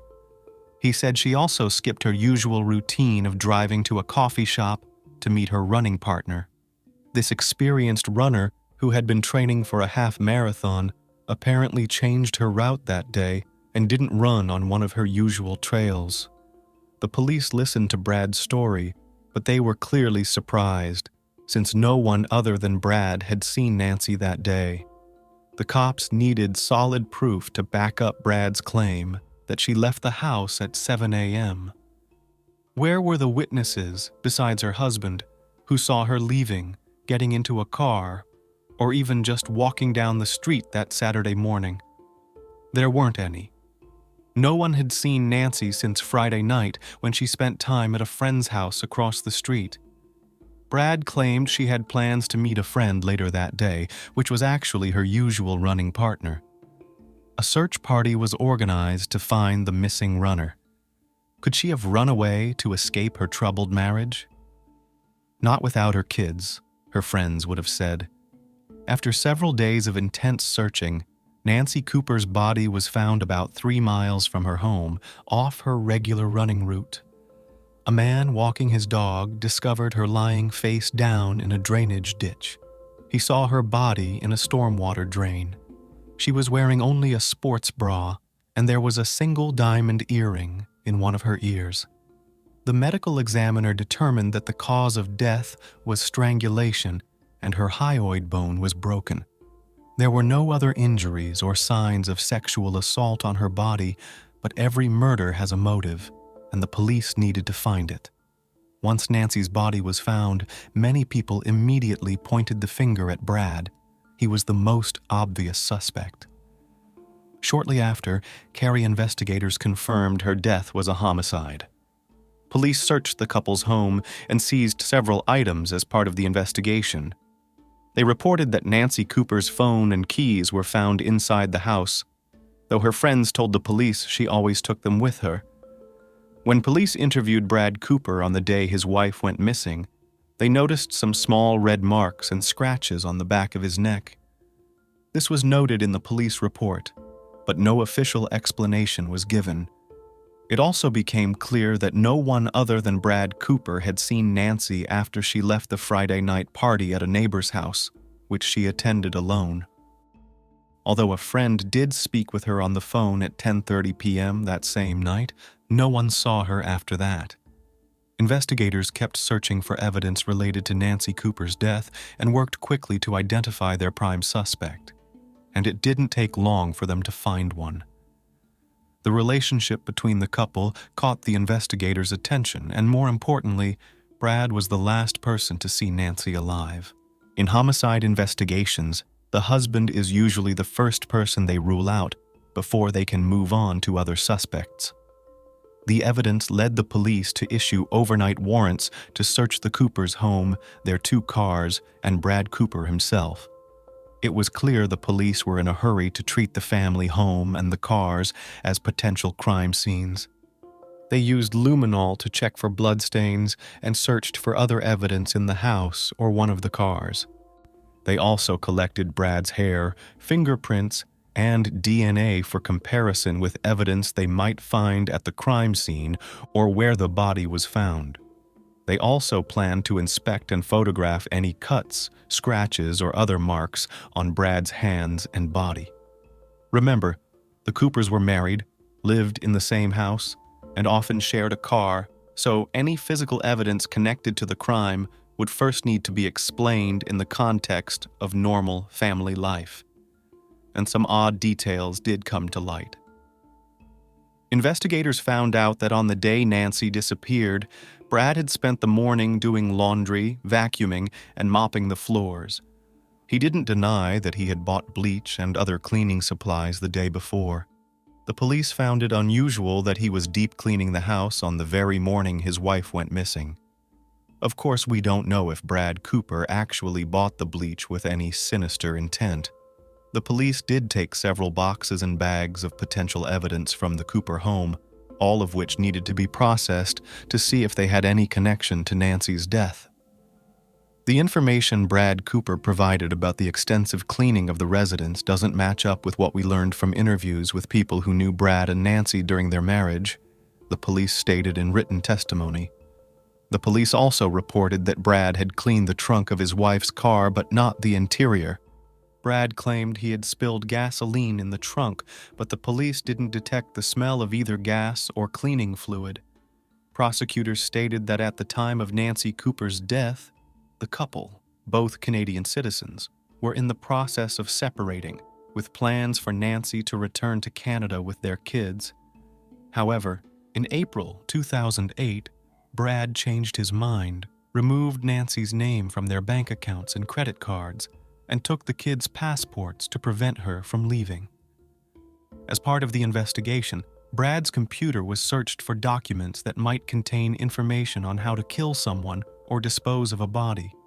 Detective Adam Dismukes said during cross-examination that certain areas of the couple's home, including the front hallway, suggested a possible struggle when Nancy returned home from the neighbor's party. As they reviewed dozens of photos taken at the Cooper house, while the case was still being treated as a missing persons investigation, Brad's lawyer, Howard Kurtz, questioned Detective Dismukes, trying to argue that the evidence didn't point to Brad's guilt. The photos showed that some things had been moved or changed between the afternoon of July 11, 2008, when Nancy was home, and the next day. Decorative ducks that had been on the credenza and bamboo sticks in a vase in the foyer were missing in one of the photos, leading the detective to believe a struggle might have taken place there. But Howard Kurtz argued that other items in the hallway weren't disturbed, including a lamp. He pointed out that there were no scuff marks on the floor and that the police never searched for the missing items. Other things in the house, Kurtz said, also remained untouched, like a glass coffee table and a lamp in the living room, as well as a computer in the home office. During a later interview, according to Dismukes, Brad Cooper said he felt the investigators already saw him as a suspect when the police searched their home. Based on police testimony, Brad Cooper strangled his wife in their Cary home and dumped her body a few miles away. "I believe Nancy Cooper came home early on the morning of July 12th, and Mr. Cooper killed her," said Detective Adam Dismukes. After gathering enough evidence, 37-year-old Brad Cooper was arrested in October 2008, more than 3 months after his wife Nancy Cooper was found dead 3 miles from their home in Cary. However, his trial didn't start until over 2 years later, in March 2011. During the 36-day trial, both the prosecution and defense presented their cases to the jury. Even though Brad maintained his innocence, the jury found him guilty of first-degree murder, and he was sentenced to life in prison. The evidence presented during the trial suggested that Brad had been having an affair and was becoming increasingly controlling and abusive toward his wife. The prosecution argued that he killed Nancy to get rid of her and continue his affair. Brad eventually cut Nancy off from their joint bank accounts, and she had told people she wanted to return to Canada with their 2 kids. According to jury foreman Andy Gilbert, the jurors came into the trial with an open mind. Brad Cooper was innocent until proven guilty. In particular, the testimony of 2 FBI agents revealed internet searches on Brad's laptop, including maps of the area where Nancy's body was found. The evidence presented by Special Agents Gregory Johnson and Chris Chappell influenced the outcome of the case, said Andy Gilbert. It made a lot of the other circumstantial evidence more relevant and credible. Brad had initially agreed to the divorce and splitting up their assets, but he changed his mind when he realized how expensive it would be. Defense lawyers argued that the couple had financial troubles, and Brad took such steps to protect them from financial ruin. They also claimed he had changed his mind about Canada because he realized he wouldn't be able to see his kids as often as he wanted. In 2011, Brad pled not guilty, but was convicted after the jury reviewed the evidence. The jury of 10 women and 2 men took about 10 hours over 3 days to reach their verdict. On May 5th, he was sentenced to life in prison without the possibility of parole after the longest non-death penalty murder trial in Wake County. Nearly 100 witnesses testified over the 36 days as prosecutors tried to prove that an angry, frustrated Brad Cooper, fed up with his wife, planned and carried out her murder in the early hours of July 12, 2008. After the verdict, Nancy's parents filed a petition in court. They alleged that Brad had been involved in an affair, had yelled at Nancy, and verbally abused her. They also claimed Brad was emotionally unstable and a danger to the kids. Court documents revealed that Brad had attempted suicide multiple times as a teenager and again more recently, the previous winter. In 2013, he appealed to have his conviction overturned and the case was reviewed for a retrial. While awaiting trial, he pled guilty to second-degree murder and received a sentence of 12 to 15 years, including time already served. Meanwhile, Brad continued to fight Nancy's family for custody of their 2 daughters. However, his guilty plea forfeited his rights, allowing Nancy's twin sister to take custody of the girls. Defense lawyers believe they have a strong chance of appealing the conviction, claiming that the jury was never allowed to see evidence proving that Brad's laptop had been tampered with. They also argued that the police ignored evidence in their investigation that could have helped identify Nancy's real killer or killers, focusing solely on their "Brad did it" theory. So, who is Brad Cooper? Victim of circumstances or a cruel tyrant? It's known that Brad Cooper attempted suicide as a teenager and threatened to kill himself in the winter of 2008, but suicidal tendencies often point to manipulative motives, a way to prove something to someone when arguments and strength to fight are gone. Bradley continued to maintain his innocence throughout the trial, but in 2015, he finally confessed to killing Nancy, admitting he strangled her during an argument and dumped her body in a drainage ditch. At 40 years old, Brad Cooper pled guilty in Wake County Superior Court to the murder of his wife, Nancy, back in 2008. He had originally been convicted of first-degree murder in 2011, but the North Carolina Court of Appeals overturned that conviction. Judge Paul Gessner then sentenced Cooper to 12 years in prison, giving him credit for the 5 years he had already served. Brad Cooper remained in the Wake County Justice Center under a deal that reduced his life sentence without parole after he pled guilty to second-degree murder. Following his successful appeal of the first-degree murder conviction in 2011, his sentence was reduced to a minimum of 12 years. The unfaithful husband confessed to killing his wife only years after dumping her body, dressed only in a bra, in a drainage ditch, before reporting her missing after a run. Brad answered yes when the judge asked if he had killed Nancy, the mother of their 2 children, and hidden her body at a construction site in Cary, North Carolina in 2008. This was the first time he had admitted to the crime in court. According to prosecutors, Brad, now in his 50s, was having affairs with several women, including a neighbor, while his wife was trying to end the marriage and move back to Canada. As part of the agreement, Cooper also gave up his parental rights to their daughters, Katie, now 8, and Bella, now 10, allowing them to be adopted by Nancy's twin sister, Krista Lister. After the hearing, Nancy's father, Harry Renz, said, "When we started this process many years ago, I said I wanted the person responsible for this crime to come forward, admit guilt, and acknowledge their actions. Finally, that's happened." Nancy was a 34-year-old athlete and mother of 2 young girls. She was in a troubled marriage and had asked her husband to move out and let her leave their home, but he refused and dealt with it in his own way. After serving his 12-year sentence, Bradley Graham Cooper was released from the Mountain View Correctional Institution in Spruce Pine, North Carolina, on November 23, 2020. Immediately upon release, he was taken into custody by U.S. Immigration and Customs Enforcement to begin the process of deporting him back to Canada. As of now, he reportedly lives in Canada but has no rights to contact either of his daughters. These days, it seems he prefers to stay under the radar and avoid public attention. People in Brad Cooper's position need to learn how to meet their needs in relationships honestly, how to compromise, communicate, and listen, and how to build connections where they're also heard and understood.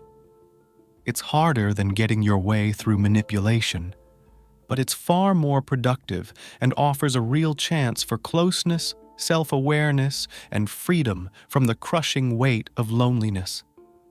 Nancy's murder is a case of domestic violence at its worst, and I urge anyone in a difficult relationship right now to take the steps necessary to ensure their safety. Don't wait, and don't think it couldn't happen to you.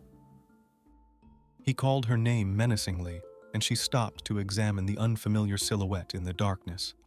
The stranger quickly approached her and grabbed her. She squealed loudly, but a sharp pain knocked her off her feet and the girl fell. The disappearance of people is not an uncommon phenomenon. We live in a disturbing world in which all sorts of things happen to people. Sometimes they disappear through their own fault or through the fault of an intruder. There are many mysterious and unsolved cases of missing citizens all over the world. Analyzing missing persons reports and reviewing police reports shows that the number of disappearance cases has multiplied in 2 decades. Today, let's talk about a case that is still considered one of the worst injustices in the history of the Spanish judicial system, because decades later, Spain cannot forget the story that took place on the Costa del Sol. This story has everything: love, disappearance, blood, and cruel injustice, which will definitely be corrected, but at a very high cost, which for many years will be remembered not only by Spaniards, but also by the whole world.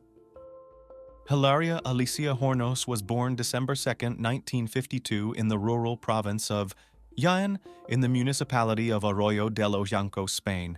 At the age of 24, Alicia fell in love and married a Dutch citizen, Julia Wanninkhof. Soon the family had their firstborn son Guillermo, then a daughter Rosa, then another daughter Rocío. With the appearance of children, the relationship between the spouses became quite tense. Willem became addicted to drinking, and because of the long absences and lost his job. At the peak of loud arguments, Willem raised his voice at Alicia and could even hit. In order to provide for her family, Alicia had to take a job as a maid in a hotel in Ibiza. It was during this difficult period of her life that Alicia met Dolores Vasquez, who was the director of the hotel where she worked. Maria Dolores Vasquez was the daughter of immigrants from Galicia, Spain, who had settled in the UK. She had a good education and was well-mannered and an interesting conversationalist. A strong friendship developed between the two women, which later developed into a love relationship. A year after the beginning of the relationship with Dolores, Alicia dared to leave her husband and officially formalize the divorce. Willem returned to the Netherlands, and Alicia moved in with Dolores. Soon the women in love bought a new house in Malaga. After the divorce, Alicia received full custody of the 3 children and raised them with Dolores. After her parents divorced in 1983, Rocío and her sister Rosa looked up to Dolores as a second mother and proudly signed Vasquez Hornos. All 3 of Alicia's children adored Dolores. The 5 of them lived in complete love and understanding as a true family. In 1988, the women decided to break off their love relationship, but continued to live together as good friends until 1994. After 11 years together, they finally broke up and Alicia started dating another man, Juan Charillo. Alicia moved into a new home and fully immersed herself in a new romantic relationship. Life for her was filled with new colors and love. Because the children grew up, the beloved man was always near. But at one point, the fairy tale turned into a nightmare. On the morning of October 10, 1999, Alicia did not find her daughter Rocío at home. At first, Alicia wasn't worried, believing her daughter might have spent the night at her boyfriend's or one of her friends' houses.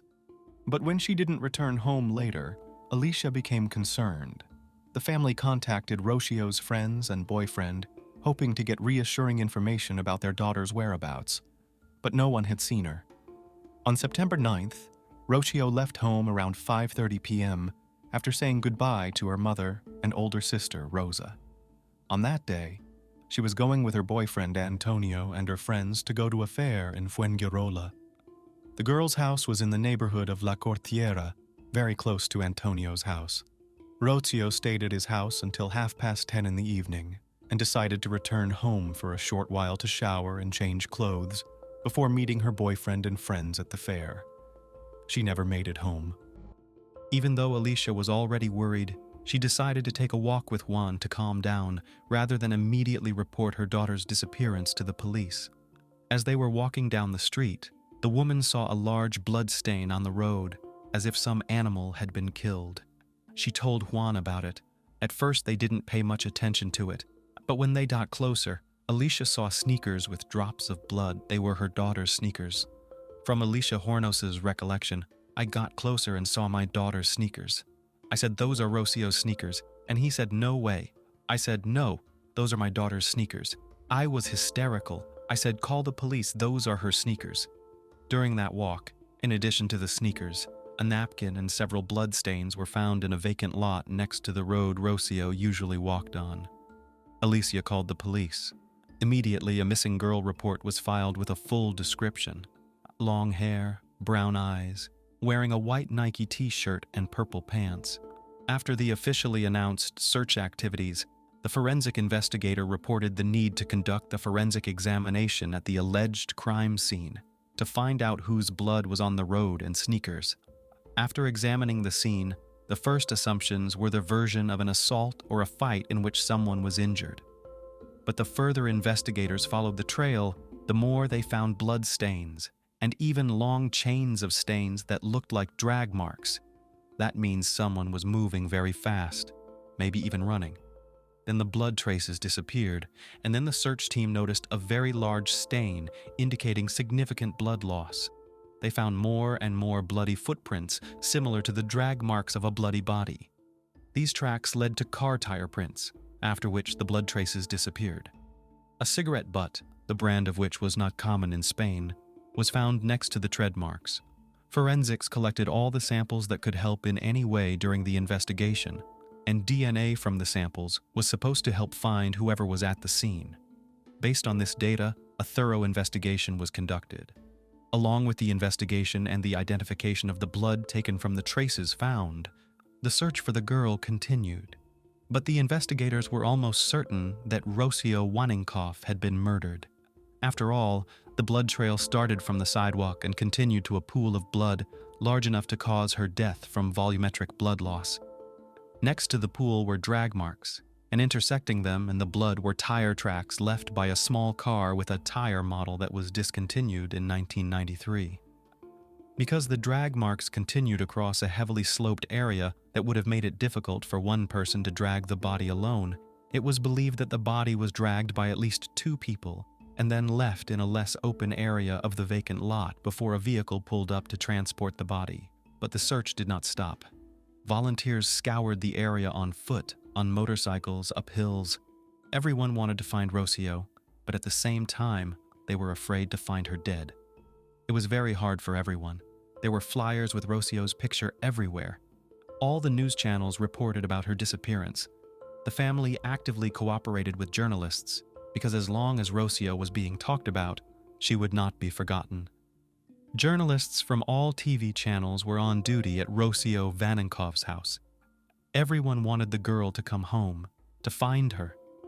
Time passed, but the search did not yield any results.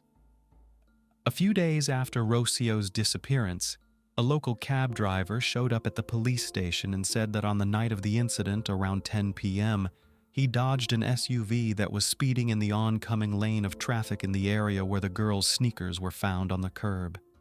He added that he heard a piercing scream as he passed the vehicle. There was no doubt, Rocío had been kidnapped and killed by an unknown assailant. This was confirmed by DNA analysis. The blood on the road belonged to Rocío Wanninkhof. The family was at a loss for words. These feelings were spreading fast. They were felt not only by the girl's family and friends, but by the whole of Spain. On November 2nd, 1999, 25 days after Rocío's disappearance, a disfigured body, possibly Rocío's, was found near the Los Altos del Rodeo Sports Club, between Marbella and San Pedro de Alcantara. The body was partially covered with bushes and fallen leaves, and was hidden behind a hedge separating a housing development that was quite close to the highway. It was a narrow path that could hardly be traveled by car. The girl was searched for within the confines of her home, and she was found in another town. When the police arrived at the place, they found the body very badly decomposed. During the evidence collection, large black garbage bags were found containing the girl's clothes. One of the bags had the number 8 painted on it, indicating that the bags had not been purchased specifically for the transportation of the body, but had only been reused. Upon discovering the clothes, investigators concluded that the clothes could have belonged to the missing Rocío Wanninkhof. The missing person's sister, Rosa, recognized several rings, 2 t-shirts, and other items found in 2 garbage bags near the body as belonging to Rocío. The t-shirts were torn from stab wounds, and clothing below the waist was never found. The remains of the body were taken to the lab for forensic analysis. 6 forensic experts worked slowly and meticulously all night, using all their knowledge and skills. They had a difficult job ahead of them because the body was badly decomposed. Decomposition is much faster in rain and heat when there is a certain amount of humidity. Not a single organ was preserved, only the bones were intact. The goal was to find something else that could help the investigation and tell us how the attack took place. As a result, numerous close wounds were found, and there were 8 stab wounds on his back caused by a weapon with a single-sided blade. According to experts, the attack was very fast and brutal. Most likely the victim was immobilized or did not have time to react. Fingerprints were found on plastic bags that were found where the body was found. Police already had fingerprints and tire prints from the car. They also found 2 tissue samples on Rocío Wanninkhof's body. At that point, there was still too little evidence that would lead to the arrest of a specific suspect. But the investigation had some evidence, data, and leads that the civil guard was looking into. The public pressure had an undue influence, and the investigators were just bound to find something, but they did not. Because Rocío's body was badly decomposed, it was impossible to establish basic details, such as whether the girl had been sexually assaulted. Investigators came to one conclusion when they saw a corpse with its legs spread apart.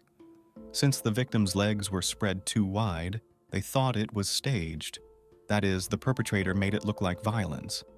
So they ruled out the motive of sexual assault and subsequent murder, and focused on a crime motivated by revenge and hatred.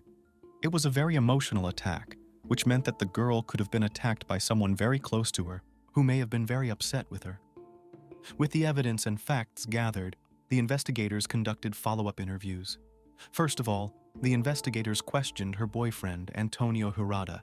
He was the last person to see Rocío alive, and he was the one she was supposed to meet again that night. But the guy had an alibi because he just fell asleep at home and did not go to the fair that day. All of Rocío's relatives and friends were questioned, but they all had solid alibis. A year after Rocío Wanninkhof's death, the civil guard was able to narrow down the number of suspects, and by the end of the year they found a suspect who, in the opinion of the investigation, all the signs pointed to. That person turned out to be Dolores Vasquez. There was absolutely no evidence against Dolores, but thanks to the media, everyone began to believe this woman was guilty. Dolores Vasquez was a close friend of Alicia's. As it often happens, journalists distorted and even invented information. Allegedly, Alicia from the very first day accused Dolores in the death of her daughter. But at the time of the crime, their relationship had already ended 4 years ago. The investigation actively went after the public. The investigation focused entirely on Dolores, and now there was a motive in the case. A young girl could be a hindrance, or otherwise interfere with the romantic relationship between the 2 women. Everyone said that if it hadn't been for Rocío, maybe Alicia would have gone back to Dolores. It was Dolores' way of getting back at Alicia for not wanting to go back to her. That's what people said. In the eyes of the press and the public, Dolores Vasquez was guilty from the moment she was arrested. Even though the woman did not confess to anything, residents were convinced of her guilt mainly because the police believed that someone close to her was the killer. Family members claimed that Dolores was an aggressive and violent woman who was also very jealous. Alicia told reporters that Dolores was a vindictive and cruel person. The public condemned Dolores. The fact that Dolores Vasquez was non-traditional was a reason to attack her during the trial. This was not the norm in Spain. A sarcastic, aggressive, calculating, cold-blooded woman. The character was beginning to take shape. A vicious, heartless woman. A woman who bided her time for 4 years, finally coming up with a crime plan out of hatred. The audience cheered, having independently created the image of a calculating villainess for Dolores. The trial turned into an entertainment. People watched the trial only because they had nothing better to do. A huge number of people gathered outside the courthouse. People wanted to get into the courthouse to follow the trial and not miss a second. Journalists were all over the news that a close family friend had been charged with the murder of Rocío Wanninkhof. Dolores Vasquez was the kind of woman no one liked. Therefore, she had virtually no chance at trial. She wasn't friendly or nice. But how many people are there in the world who are not sociable and friendly with everyone? We don't call them all criminals because they don't smile at us when we meet them, do we? In this case, the battle was fought not only in the courthouse, but also on the streets where the public was involved. All of the information, especially the rumors that the media blew up, could not help but influence the opinion of the jury. After all the TV stations, almost all the TV shows were saying that Dolores Vasquez was the one responsible for Rocio's death, as well as all the information that the reporters were distorting. So a lie told 1,000 times became the truth for Dolores. In fact, there was absolutely no evidence against Dolores Vasquez, but apparently justice just decided that someone should be in jail for it, and chose a victim who had a dubious alibi, as well as a bunch of flaws that automatically made her a scapegoat. Dolores wasn't seen at the scene. The tire tracks didn't match the car she drove. The fabric fibers found didn't match Vasquez's clothes. Nor did the fingerprints found on the trash bags at the scene. And she also had an alibi. She claimed that she was babysitting her sick mother that day while watching her little niece. But this was disregarded. More than 50 people were called to court to testify. Only once did Dolores take the stand. "I didn't kill Rocío. I didn't even see her that day.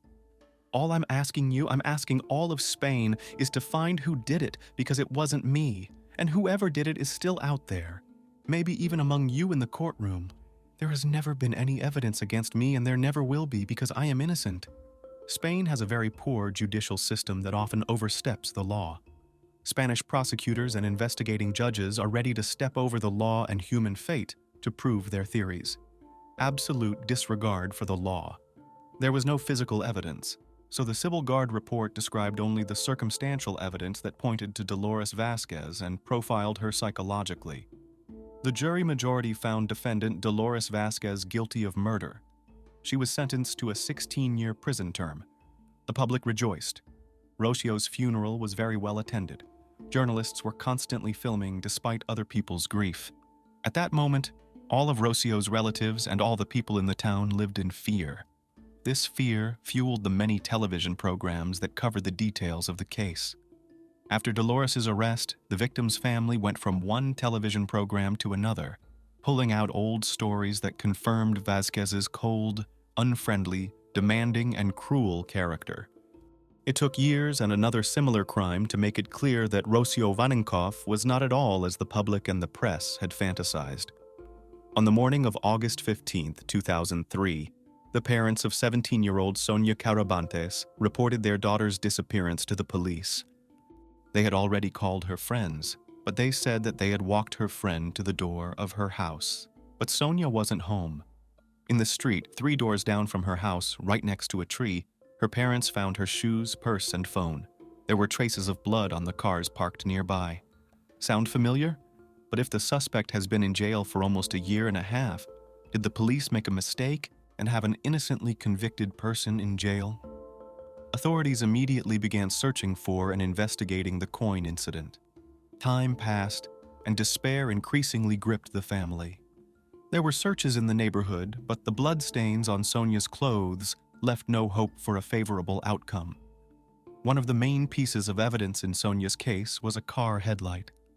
The officers of the Civil Guard made inquiries to all the car repair shops in search of a car with a broken headlight that matched the description. There were a variety of different theories of the attack. Among them were chains of rape and other similar crimes to the disappearance of the girl in Motril. But the important fact remained that Rocío and Sonia had disappeared during the fair. All employees of the fair who worked in Motril and Coin were checked. Just as in the case of Rocío, flyers with Sonia's image were posted everywhere. So many people were involved in the search for her. They were very active in helping the police, not only by donating their time, but also by providing any assistance needed for the search. In addition to these searches, the Civil Guard also continued their investigation. The main objective was to find the girl alive, but on the 5th day after her disappearance, with the help of search dogs, Sonia's body was found near Coin. It was found in a creek under a pile of rocks. It had rained heavily the night before. washing away any trace that might have helped the police in locating the culprit. On the day of her disappearance, Sonia was at a fair in Coin. She said goodbye to friends near her home. It was there that she was attacked. The perpetrator hit her several times, which made Sonia partially unconscious, and she was unable to fight back because the attack was sudden and violent. The perpetrator then took her away in a car to a remote location away from her home. Both internal and external injuries were inflicted, and then the girl was strangled, which was the cause of death. Due to the fact that Sonia was found very quickly, it was possible to collect all the evidence and analyze the results of the forensic examination. Colonel Pacagabella reported that important evidence was indeed found on the body of Sonia Carabantes.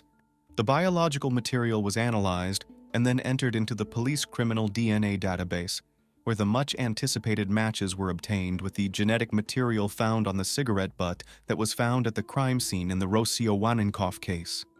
When the two DNA samples were compared, they were found to be identical to each other. The man who killed Rocío in 1999 and the man who attacked Sonia turned out to be the same person. The news was incredible. Dolores Vasquez, who had been condemned without exaggeration by the whole of Spain, turned out to be innocent, while the real culprit walked free and took the life of another young girl. The puzzle is complete. An English brand cigarette butt and skin particles under the victim's fingernails. The DNA from both pieces of evidence belonged to the same person. After that, events began to unfold very quickly. On September 18th, a young woman, Cecilia Pantoja, contacted the police and said she suspected her ex-husband when she saw bloodstains on his t-shirt, just days after Sonia's body was found. She said her husband was also absent from home twice, traveling somewhere in a car on the day of the Rocío attack. Through DNA testing and the woman's testimony, police were able to identify the real killer of Rocío and Sonia. The perpetrator's name was Tony King, and he was well known in Britain as the Holloway Strangler. Tony Alexander King's crime wave began when he was still a teenager in the Holloway neighborhood of North London. In 1985, the neighborhood was the scene of a series of attacks on women in which the victims were strangled and abused. At the time, King went by his birth name, Anthony Bromwich. 5 weeks later, he was finally caught and convicted at the age of 19 for strangling 5 women to unconsciousness with a rope or cable and then abusing them. The judge sentenced him to 10 years in prison, calling him a monster for committing the crimes because of his own inadequacy. He served only half of his sentence and was paroled in 1991, but returned to prison a few weeks later for robbing a woman and threatening her with a knife. In search of a new life, he changed his name to Tony King, married Cecilia Pantoja, and tried to live a normal family life.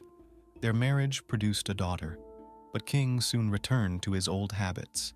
The police in Spain realized that they were on the right track. Tony King was put under 24-hour surveillance, and a month after Sonia's death he was arrested. Under questioning, Tony King confessed to killing 2 innocent girls. After his arrest, he said he followed Rocío as she entered a busy street on her way home from her boyfriend's house and held a razor to her neck.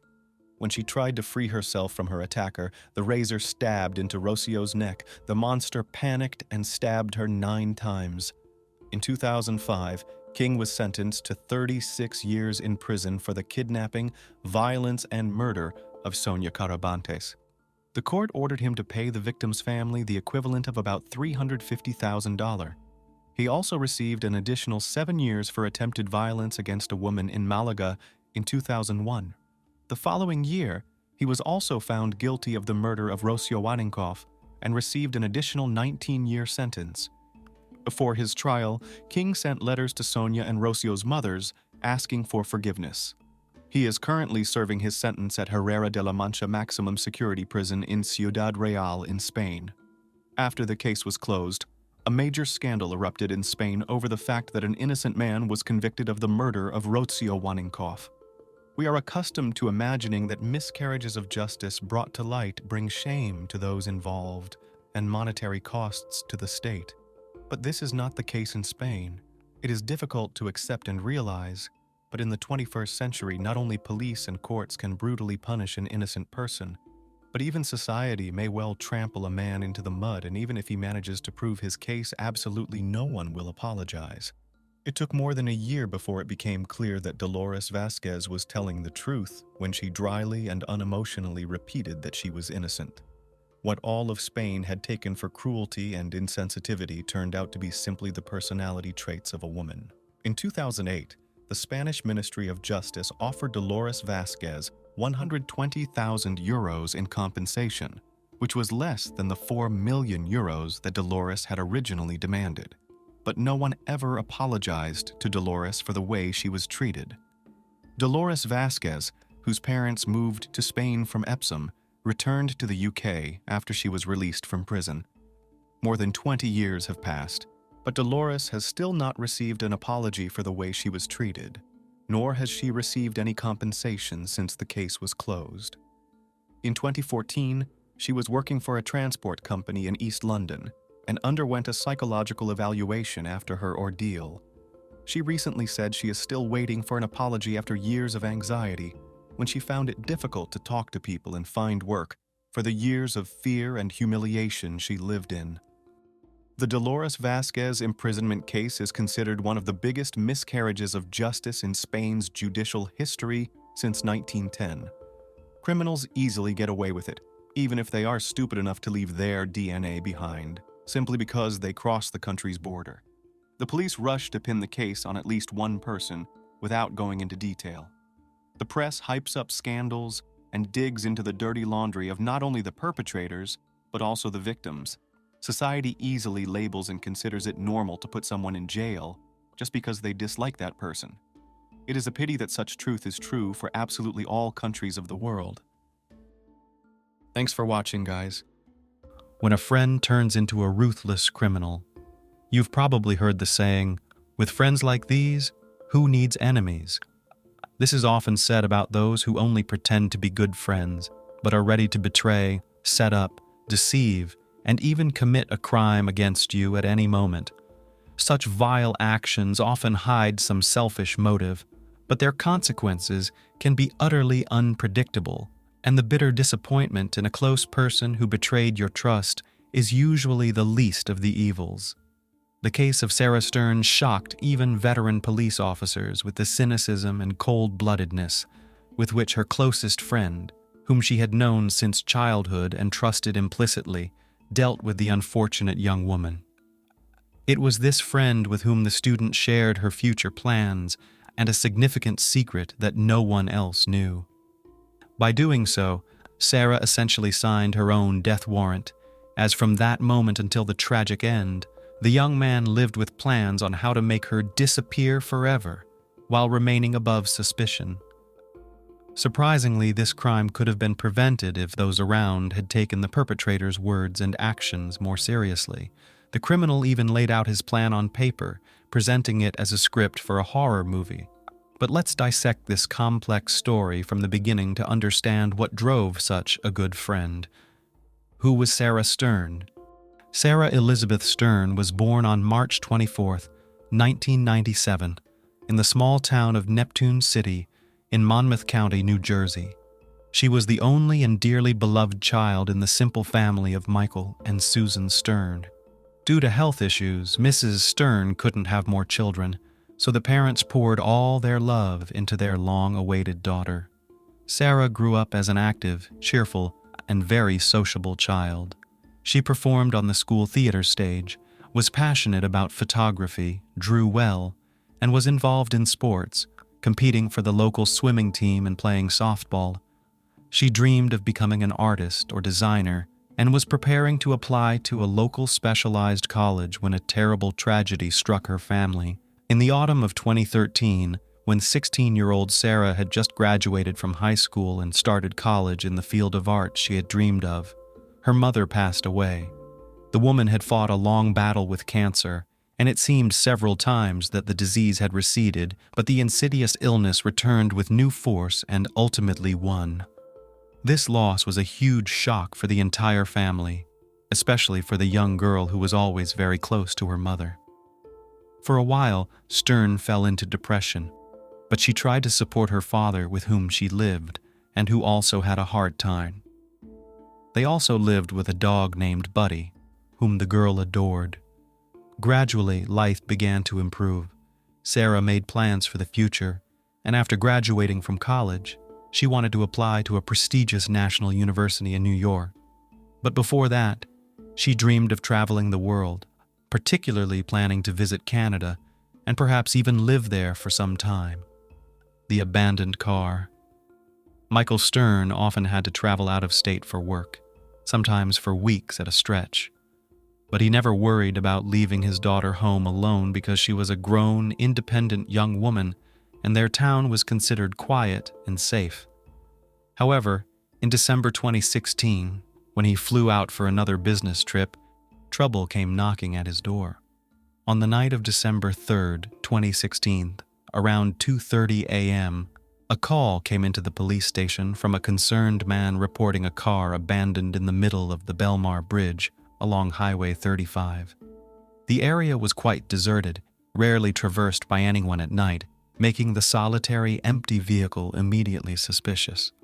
The caller was a taxi driver, taking a shortcut home over the old bridge on the outskirts. He noticed the car parked by the side and stopped to see if anyone needed help.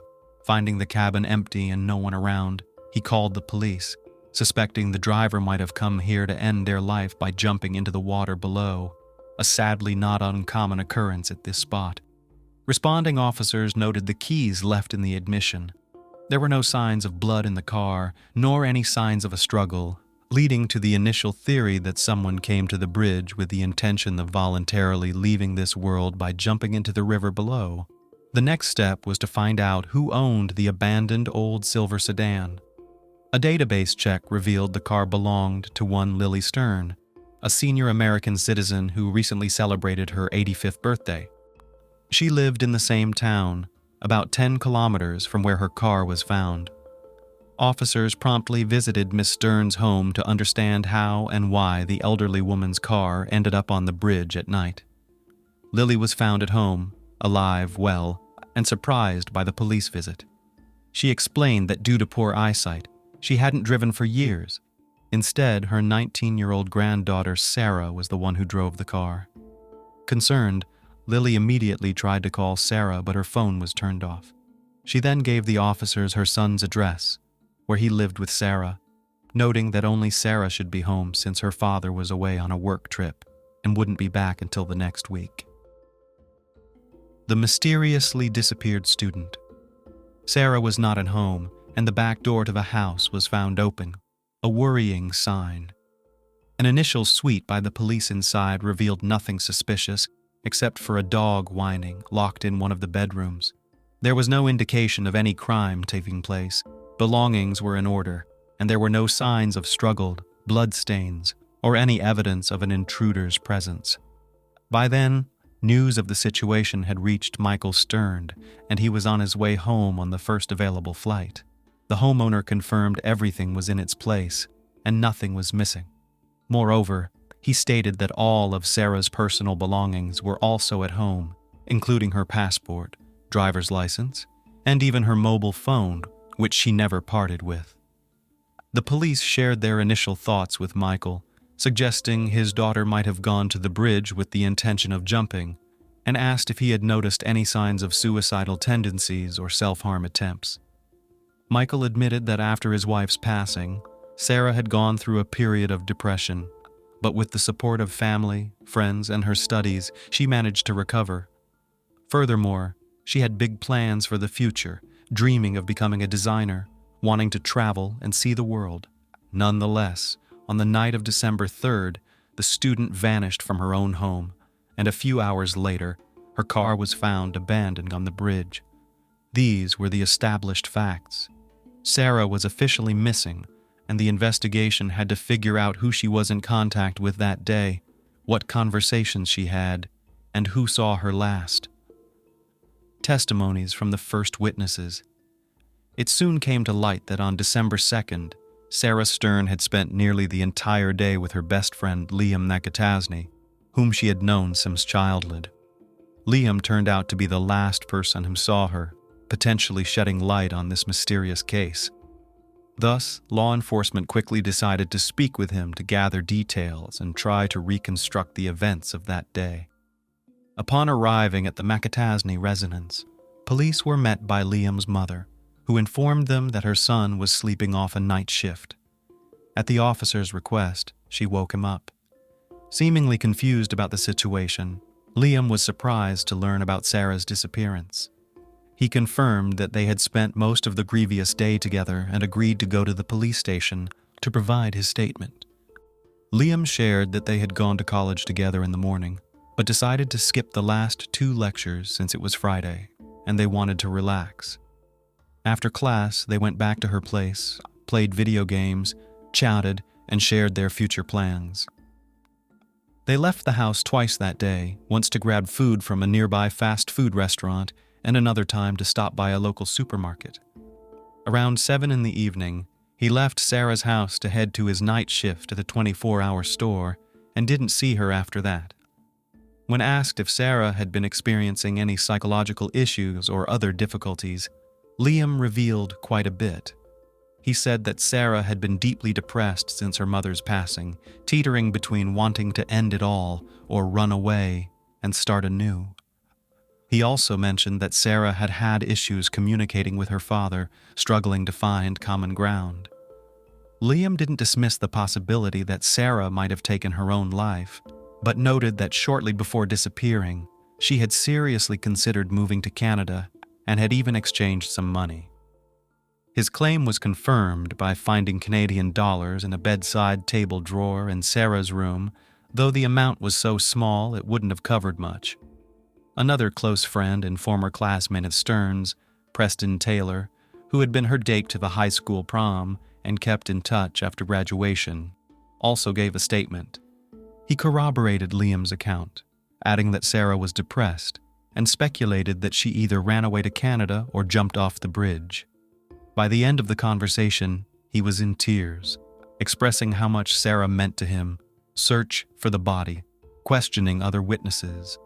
The theory of Sarah fleeing to Canada, or anywhere for that matter, was almost immediately dismissed since she couldn't have left the country without her passport. Law enforcement then focused on the grimmer theory and organized a massive search effort in the river.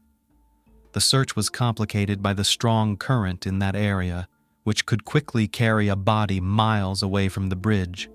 Divers were deployed, special equipment was used, and police, along with hundreds of volunteers, scoured both banks of the river, looking for remains or any of Sarah's belongings. Among the volunteers actively participating in the search were also Liam and Preston. Unfortunately, despite all efforts, no trace of Sarah was found. Therefore, law enforcement decided to continue questioning people who knew her and were close to her. That's when a peculiar discrepancy emerged. According to friends and classmates, Sarah was not depressed. She was in great spirits, and none had heard about any problems with her father. On the contrary, she always spoke of him warmly and lovingly. However, after Sarah's disappearance, Liam and Preston behaved as if they had lost a close relative, garnering sympathy from many. But soon, people started to notice that their behavior was odd, as if they were performing for an audience. The two had become very close, but this development occurred about a month before the incident. Therefore, the police decided to take a closer look at the friends and re-interview them, the adopted brother of a wealthy heiress. When Liam was brought back to the station for further questioning, he appeared deeply distressed. The investigator inquired once more about his relationship with Sarah and Preston. Liam shared that the three of them grew up on the same street, attended the same school, and were closely knit, sharing their deepest secrets and dreams. Preston even took Sarah to the prom, but there were no romantic feelings between them. Liam mentioned that he and Sarah were not just friends. He considered her his sister. They even listed each other as siblings on their social media profiles. Sarah had no secrets from him, and she had told him that her mother had left her a significant amount of cash, most of which was kept in the safety deposit box. Allegedly, Sarah didn't trust her father, who also claimed a right to the funds, so she stored the money in the bank, but planned to retrieve it soon to run away to Canada. When this story was relayed to Michael Stern, he was quite surprised and offered his version of events. According to him, his wife began saving money for their daughter's future, for education, a wedding, or a home, from the moment Sarah was born. The cash was kept at home, stored in a shoebox, with many bills being old and some quite worn, though no one thought much of it at the time. After his wife passed away, the father handed the box of money to Sarah, advising her to deposit the old and worn bills in the bank. Sarah followed his advice, depositing some of the money into her checking account for everyday expenses and renting a safety deposit box for the rest. She decided to use it to pay for university after finishing college and to travel the world. Michael sternly denied having any claim to the money for his own purposes. What is the best friend hiding? The revelation that the missing student had a large sum of money led investigators to consider the possibility that someone might have targeted her for financial gain. The investigation then decided to check her safety deposit box and bank transactions. It turned out that a few days before disappearing, Sarah had withdrawn a substantial amount from an ATM and had also visited the bank to take out some cash from her box. Another surprise awaited the detectives. Bank surveillance footage revealed that Sarah hadn't gone to the bank alone, but was accompanied by Liam, who obviously knew about Sarah's banking activities. They decided to question Liam again, specifically why he hadn't mentioned this bank visit, which occurred on December 1st. His hesitation was noticeable, but he explained that Sarah trusted no one but him and had asked him to accompany her to the bank because she was afraid to carry a large amount of cash back home. His explanation seemed logical, and his demeanor was natural. Moreover, it was discovered that a house across from the Stern residence had a security camera that captured the street and part of the neighbor's yard. Footage from this camera confirmed that Liam stayed at Sarah's house until 7 in the evening, then left for work and did not return, while the silver sedan left the garage around 11 at night. A plot straight out of a horror movie. About a month after the girl's disappearance, another acquaintance of hers named Anthony, who had been out of town for several weeks and was unaware of the events, walked into the police station with a bizarre and chilling story. It turned out Anthony had been in the same class with Sarah, Liam, and Preston, and after graduating, he dived deep into studying filmmaking, maintaining communication only with Liam, who also had an interest in cinema. Anthony recounted that about a month and a half before Sarah vanished, Liam visited him, and one evening they brainstormed ideas for a horror flick aimed at teenagers. Liam quickly came up with a story about a girl who secretly tells a friend about a large sum of money she possesses. The friend, after gaining her trust and learning all the details, strangles her and dumps her body in a turbulent river. Anthony liked the plot, and they even wrote a couple of pages of the script that evening. However, Anthony soon moved on to another project, forgot about the story, and then left town for a real film shoot where he was working as a camera assistant. Upon his return, Liam unexpectedly called him, inquiring if the police had visited him or summoned him for questioning. Surprised by such questions and learning of Sarah's disappearance and the circumstances surrounding it, Anthony decided to go to the police himself. A horrifying confession. After hearing the new witness's testimony, the authorities suggested Anthony draw Liam into an open conversation and try to elicit a confession from him. Anthony agreed, and a plan was devised. He would invite Liam to collaborate on a project that required renting professional camera equipment, which they ostensibly couldn't afford. Knowing the suspect's aspirations of being in a movie, it was likely he wouldn't miss such an opportunity and might offer the money he took from Sarah. Liam took the bait almost immediately, but suggested they meet in person to discuss the details. A hidden camera was installed in Anthony's car, and he was instructed to carefully coax a confession out of his friend. When the two met, and Liam got into Anthony's car, he looked around cautiously, as if afraid there might be someone else inside. He then handed over an envelope containing $2,000 in old bills, asking if it was enough to rent the filming equipment. Anthony nodded affirmatively, and then inquired where Liam got so much old currency. Liam hesitated, then admitted the money was Sarah's, which he and Preston had taken from her house because the dead don't need it. He didn't go into further details, but his admission was enough for the police to arrest him and Taylor on suspicion of crime. The accomplice's tale. Preston quickly started cooperating with the authorities, striking a deal with the prosecution. He claimed he did not participate in the act itself, but helped his friend cover up the evidence and dispose of the body. According to Preston, Liam began devising plans to take Sarah's money as soon as he learned of its existence. It turned out that Sarah had kept her inheritance a secret even from her best friend for a long time. But when she seriously started planning her trip to Canada, Liam inquired how she intended to fund it, prompting Sarah to reveal the money left by her mother. Liam convinced her that such a sum was safer in a home safe than a bank vault and insisted she withdraw the cash. He even borrowed a significant amount from her right before the tragedy, the same money she had withdrawn from the ATM. When Sarah's father was out of town on a business trip, Liam decided it was time to put his plan into action. He roped in Preston by promising him $25,000. McCatasney decided to handle the dirty work himself, requiring his friend only to help him erase any traces. He convinced Sarah to withdraw the money, failing to check how much she took out. They spent the next day together, with Liam waiting for the right moment.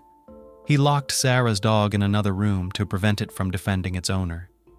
Approaching her from behind, he began to strangle her. However, the crime proved more challenging than expected. Firstly, the athletic and strong Sarah resisted fiercely, leading to a struggle until she lost consciousness. Secondly, just when he thought she had passed, she would show signs of life. It took the perpetrator about half an hour to be sure Sarah Stern was no longer breathing. Afterward, Liam left her house, heading to work, leaving Preston to step in. He snuck into Sarah's house through the back door, out of the camera's view, dragged the body to the garage, and tidied up the room.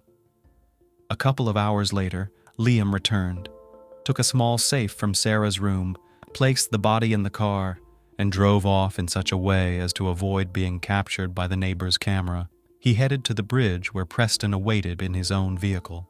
Together, they disposed of the body in the river, wiped down the steering wheel, and drove away in Preston's car back to Liam's house to split the loot.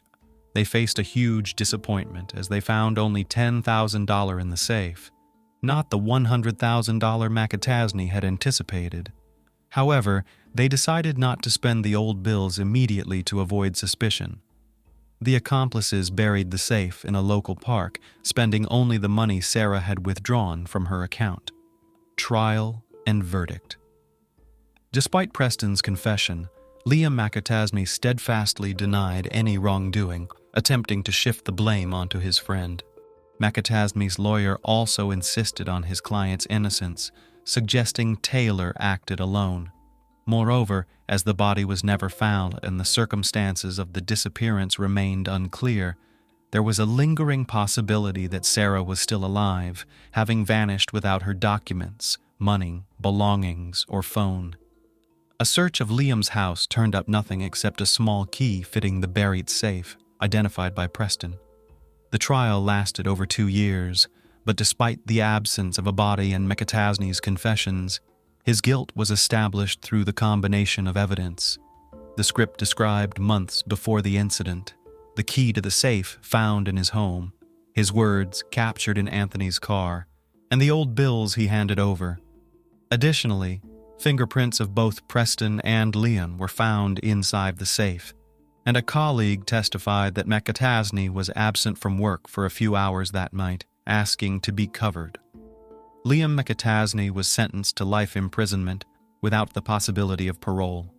His accomplice, who did not directly participate in the act, received an 18-year sentence for obstruction of justice and hindering the investigation. Preston Taylor is eligible for parole no sooner than 15 years into his sentence. The body of college student Sarah Stern remains undiscovered to this day. Many years ago, scientists believed that religion would soon disappear and people would live in a benign, rational world. But religion has not disappeared. Moreover, the majority of the world's population remains religious to this day. Kurds are an Indo-European ethnic group the fourth largest nation in the Middle East, and the largest nation in the region without a state of its own. The vast majority of Kurds are Muslims. Religion sets a person certain rules of behavior, makes them sacred, so people are afraid to break them. But today, we will learn the story of one family where the rules of religion were distorted in favor of their own immoral beliefs. On January 26, 2006, a young man, Rahmat Suleimani, went to the police station and reported his beloved girlfriend Banaz missing. The man became concerned about her welfare after he had been unable to contact her for a week. The police did not take the missing report seriously as the man had no family ties with the missing woman, but they were forced to check the information and go to the address of residence. When the police visited the missing woman's home, they found nothing to confirm Rahmat's words about the disappearance. Her parents behaved calmly and did not express any obvious concern as if their daughter was really missing. Moreover, the family claimed that Banaz had not been home much lately and insisted that she was not missing, but had probably left and was probably at a friend's house. The police were satisfied with this explanation, but Rahmat persisted, harassing the police with daily visits to the station and forcing them to take search measures. He would not give up. The man was desperately searching for his beloved Banaz. Banaz Mahmod was born on December 16, 1985, in Iraq. They were a traditional Iraqi Kurdish family with strict religious beliefs. They lived in the rural tribal area of Kaladiza in Iraqi Kurdistan. Mahmoud Babakir Mahmud and his wife Beya had a son Bahman and 5 daughters, Beza, Behal, Hayman, Jaband, and Banaz. It was a typical Iraqi family with strong views on the role of women. In 1995, when Banaz was 10 years old, her family fled to the UK. The move had no impact on the family's views. Remaining deeply religious and traditionally influenced, the Mahmouds Sr. were not about to change their way of life even in a liberated European country. They shunned modern notions and views and lived in their religious community.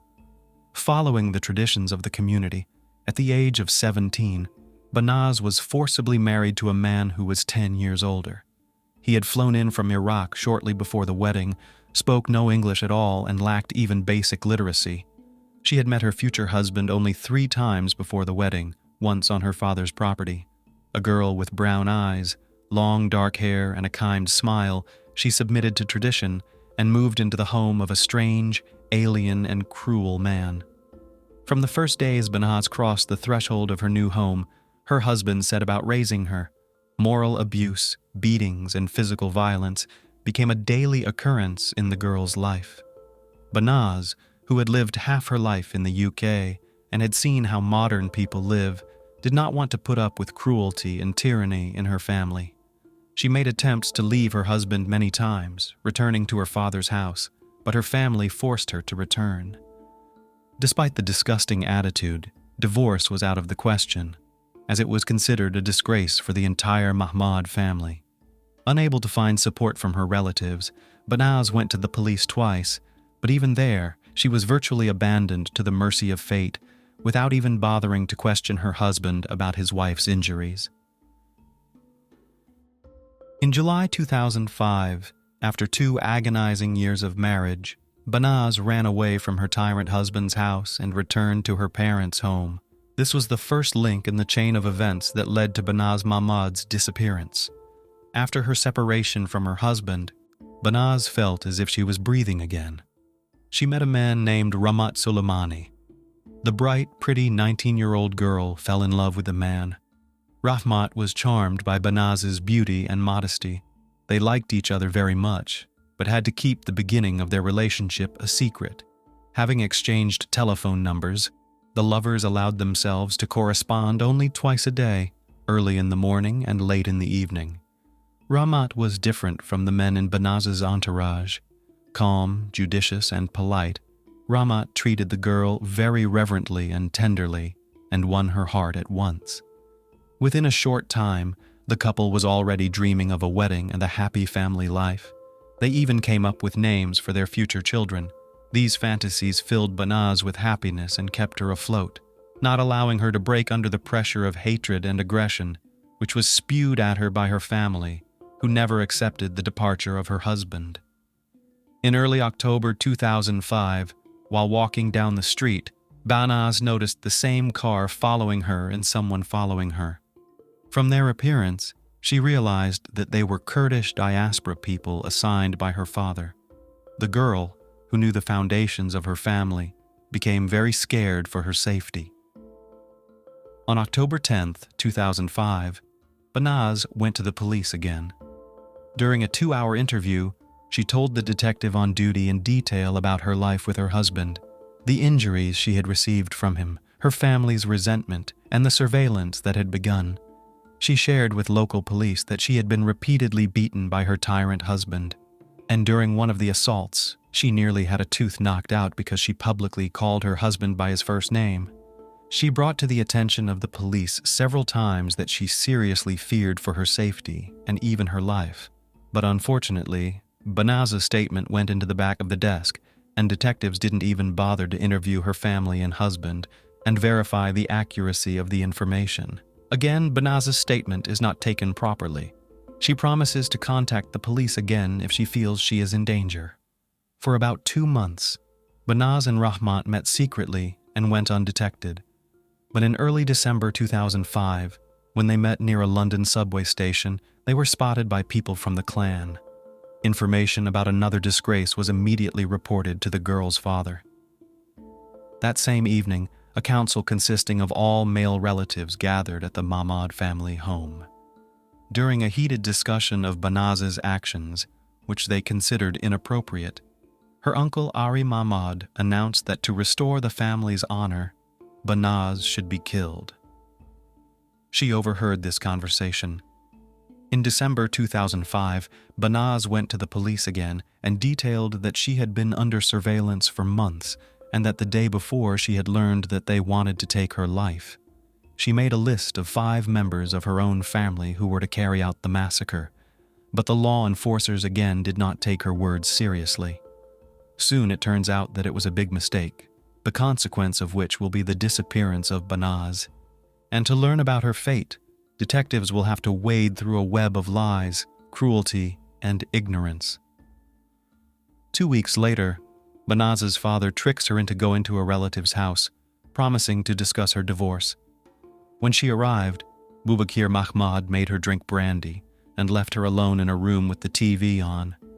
Casually turning around, she sees her father putting on rubber gloves and reaching for a rope. Realizing that she was about to be taken out of her life, Banaz rushed to the front door, but the door was locked. In order to get out, she had to break a window, the shards of which cut her hands. The girl managed to get to a nearby cafe where she fainted. The paramedics who arrived at the scene took her to the hospital where they called the police. When Banaz regained consciousness, she called Rahmat and asked him to come. After being discharged from the hospital, Banaz went to live with Rahmat Suleimani. They welcomed the beginning of 2006 together and were quite happy. But by mid-January, the Mahmod family furiously began urging Banaz to return home to mend their relationship with her and discuss her marriage to Rahmat. Banaz believed her mom and dad and agreed to go back to her father's house. She believed that in case her father attacked her, her mother would protect her from harm. As insurance, Banaz visited the police station again, writing a full statement and the names of people who might harm her. The young woman was fearful, but still returned to her family and parents' home. On January 22, 2006, in the street, 3 men attempted to grab Rahmat and force him into a car. Suleimani was able to fight back and report the incident to the police. 2 days later, he and Banaz were to appear at the station to testify, but Banaz never showed up. All attempts by Rahmat to contact her were unsuccessful, as Banaz Mahmod disappeared after returning to her parents' house. Rahmat, who had been in constant contact with her, was very worried and filed a missing persons report with the police. Numerous appeals to the police eventually bore fruit.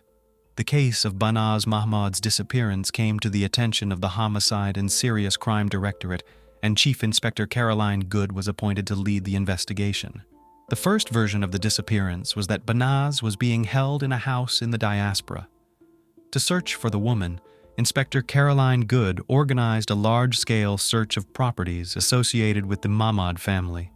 The suspects, Banaz's father and uncle, as well as her ex-husband, were called in for questioning. Searches have begun for 3 other men on the list Banaz provided to police in December 2005: Omar Hussein, Muhammad Ali, and Mohammed Ham. All of them were Banaz's cousins. When police searched the forest and tried to question her family, doors were slammed in their faces and the family was unable to help investigate her disappearance. Police found no pictures of her at the family home, and according to Caroline Good, officers were outraged by the complete indifference from her family. Then 30 people came to the attention of Caroline Good. All of them were arrested and interrogated. During searches from the persons involved in the case, were seized more than 20 vehicles and 300 cell phones. Absolutely all those questioned tried in one way or another to slow down the investigation, giving completely contradictory testimony about Banaz's whereabouts. Some lied about seeing her after her disappearance. Others, including Banaz's mother, simply refused to talk to the police, and some claimed she was a fugitive. Realizing that none of them would cooperate voluntarily, Caroline Good obtained permission to install listening devices in the cell of those arrested. At the time, Banaz's father and uncle, as well as Mohammed Hama, remained behind bars. The other 2 men on the list managed to flee to Iraq. When the detectives received the first results of the wiretap, they were horrified. Not only did all 3 arrested men have no regrets, they literally savored the details of Banaz's death. From their conversations, it became clear that in the early morning hours of January 23rd, the Mahmod family deliberately left their home, letting Ali, Hussein, and Hama inside. There they attacked Banaz and subjected her to beatings and violence for 2 hours. At the end of the torture, Hama tightened a cord around her neck and strangled her. As he recounted the last moments of Banaz's life, Hama could not contain his laughter. But it was the accusation of her cousin, Mohammed Hama, after he admitted to being there when Ramat was threatened, that became the turning point. While Hama was held in cells awaiting trial, his phone conversations were secretly recorded. Caroline Good, with a new dose of horror, listened to the recordings, in which the suspect proudly described the details of the massacre of a relative. They congratulated each other on how courageous they were. Hama shared in detail what they had done to Banaz. She was vomiting and scared but didn't utter a sound. He then wrapped the rope around her neck 3 times so tightly that it burrowed under the young woman's skin. He excitedly continued to speak as he placed his feet on her back and pulled and tugged on the rope. Banaz clung to life until her last breath. It took the criminals more than half an hour for her to die. Caroline Good and the detectives who had seen much could not hold back tears as they realized the horror that innocent Banaz had endured. At the time of Banaz's abuse, her cousin, 30-year-old Dana Amin, was in the house and helped the perpetrators push Banaz's body into a suitcase. Ari Mahmoud dragged him out of the house to a waiting auto nearby. Hama added that a police car drove by, but its crew did not pay attention to the suitcase, which had hair and an elbow sticking out of it. The very people who were supposed to protect her from harm plotted her murder, strangled her with a shoelace, stuffed her body into a suitcase. The perpetrators then took the gruesome luggage outside London, with scraps of conversation mentioning a derelict house with a garden in Birmingham. Caroline Good matched the information she received with the movement data of the arrestees' phones and determined the search area.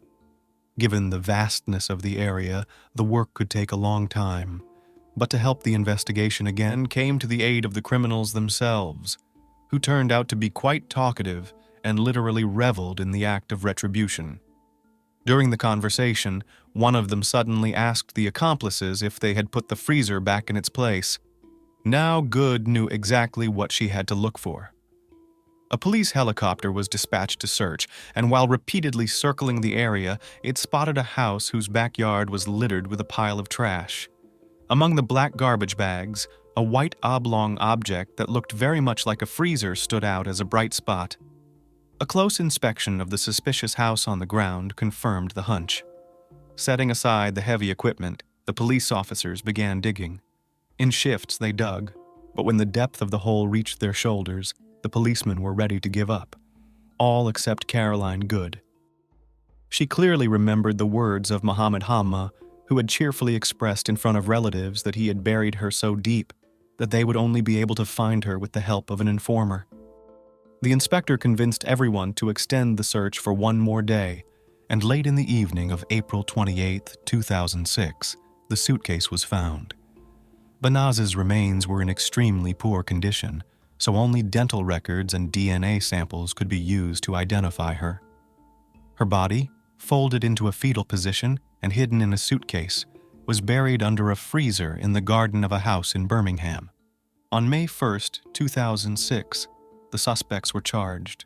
They were all convinced that they had done exactly the right thing and showed no remorse. Mohammed Hamma smugly declared that the case would never go to trial because he was carrying out an act of retaliation. Caroline Good did have to face a new wave of opposition organized by the Kurdish diaspora. After the discovery of Banaz's remains, the police received a flood of those wishing to provide the criminals with alibis, all of whom claimed that on the day of the alleged death of the woman, the suspects were in public and could not have committed such a crime. In total, the case involved 50 people involved in one way or another in Banaz's death. Caroline Good later recalled those events this way: "I felt nothing but anger, disgust, and contempt for these men. 50 men had actually participated in the murder of one woman, and they were proud of their masculinity." In early March 2007, London's Central Criminal Court began hearing cases against Boubakir Mahmoud, Ari Mahmoud, and Mohammed Ham. Prosecutor Victor Temple, during the trial, described the crime as a cold-blooded and heartless execution that was ordered by the victim's father and uncle. In June 2007, a jury unanimously found all 3 guilty of the charges and not deserving of leniency.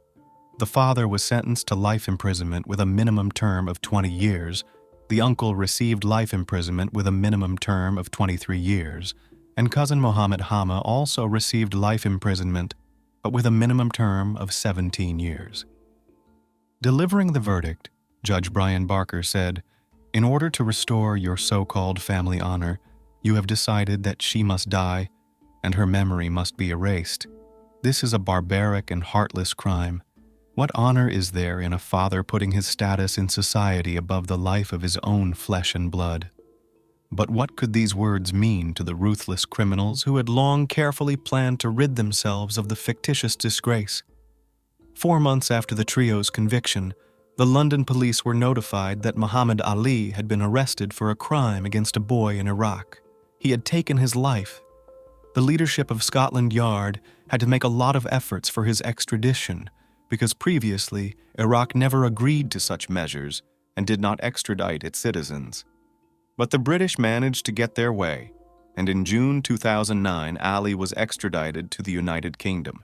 Omar Hussein, the last of the 5 perpetrators, was hiding in the Iraqi countryside, trying not to be seen by the public. In December 2009, during an argument with one of his brothers, he was shot in the leg and had to seek medical attention. He was arrested at the hospital by the police who were called, and after his discharge, they began preparing him for extradition. Initially, Hussein claimed that he had not been in London in 2005, and therefore he could not be involved in Banaz's death. However, this was contradicted by UK Social Security records, according to which he was receiving refugee benefits at the time without delay. In March 2010, Hussein was extradited. The court sentenced him to life imprisonment with a minimum term of 21 years. Dana Amin, who was in the house at the time of Banaz's murder, was sentenced to 8 years in prison for helping to dispose of the victim's body and obstructing justice. Banaz's recorded interview at the police station at one of her addresses proved her family's guilt. She once handed over a letter to a South London police station in which she gave the names of men she said were ready to kill her and her boyfriend Rahmat, with whom she had been seen kissing. The people she refers to and names were members of her family and the wider Iraqi Kurdish community, enraged by Banaz's decision to divorce a man who acted as if she was a dirty shoe to be worn whenever they wanted. She tried to leave him several times, but returned to try again, at the insistence of her family. The indifference of the police in this case, which cost the life of a young woman, has led to a significant change in the way such honor cases are handled today. Following the death of Banaz Mahmod, an inquiry into police misconduct was launched. An independent commission prosecuted 9 police officers for their inadequate response to allegations made by Banaz. 7 of them received reprimands and 2 were dismissed. Worth highlighting in this case is the tenacious team of Caroline Good, who was able not only to find Banaz's body, but also to secure the conviction of her father and uncle, and to bring back the escaped criminals from Iraq.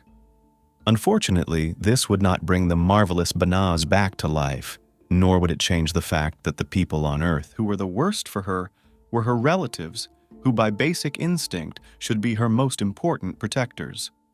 Banaz was buried in the Merton and Sutton Joint Cemetery in Morden.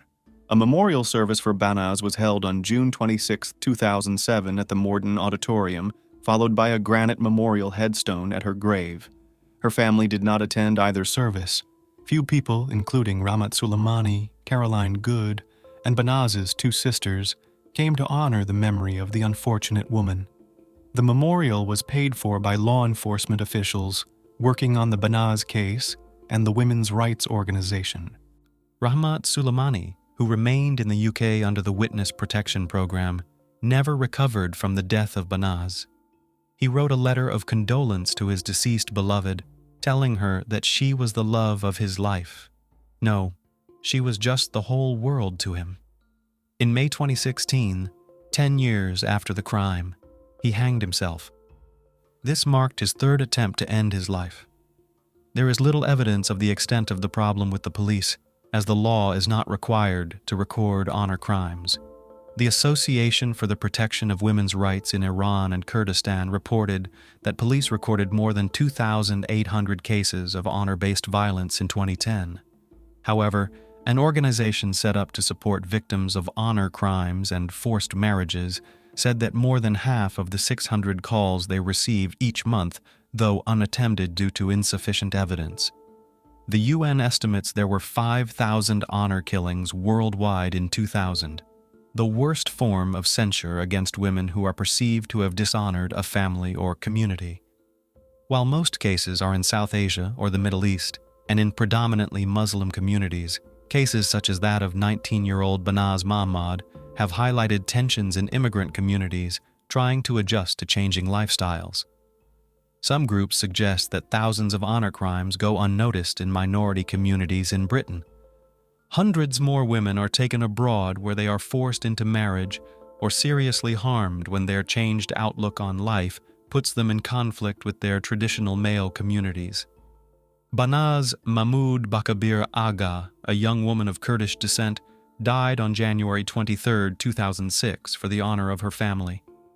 Her older sister, Bahal, urged other women in the same situation as her and her sister not to be afraid to seek help before it was too late. Even today, she continues to fear for her life, lives at a secret address, and never goes outside without a long black veil that covers her entire body and face except for her eyes. After all, even running away or living a secret life takes place in constant fear of being found, and from Banaz's story, it is obvious that there simply could not be a happy ending. Oriental women probably absorb submission and dependence on men with their mother's milk, accepting their will over and over again, whatever it may be. The Metropolitan Police team responsible for the investigation and for finding Banaz's body and filing a case against those involved in her murder has won an award for their work in detective investigation. Chief Inspector Caroline Good was awarded the Royal Police Medal for her work in leading the investigation.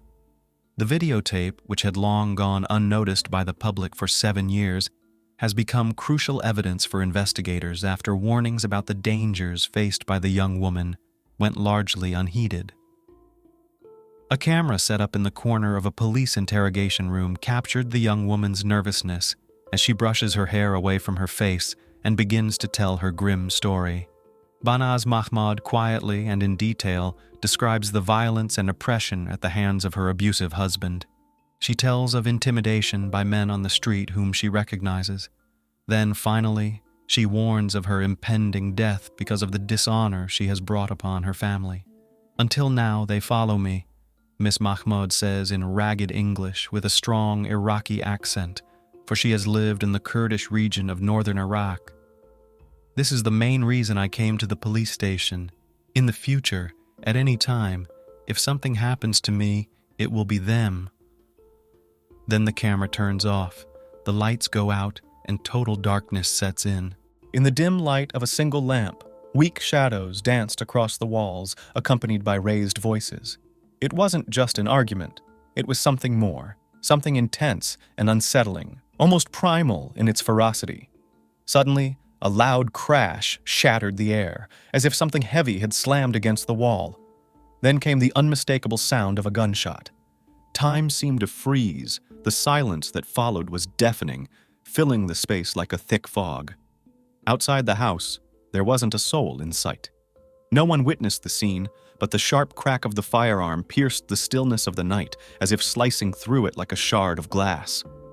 Minutes after the gunshot, Perth police received a frantic call to the emergency services. A woman's voice, trembling and panicked, reported a shooting and said someone had been injured. "He's not moving! Oh my God, help!"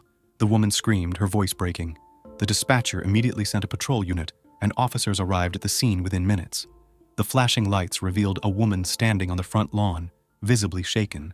She was pale, her eyes wide with terror, and her whole body trembled uncontrollably.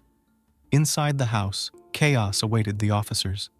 In the living room lay the body of James Watson, 38 years old.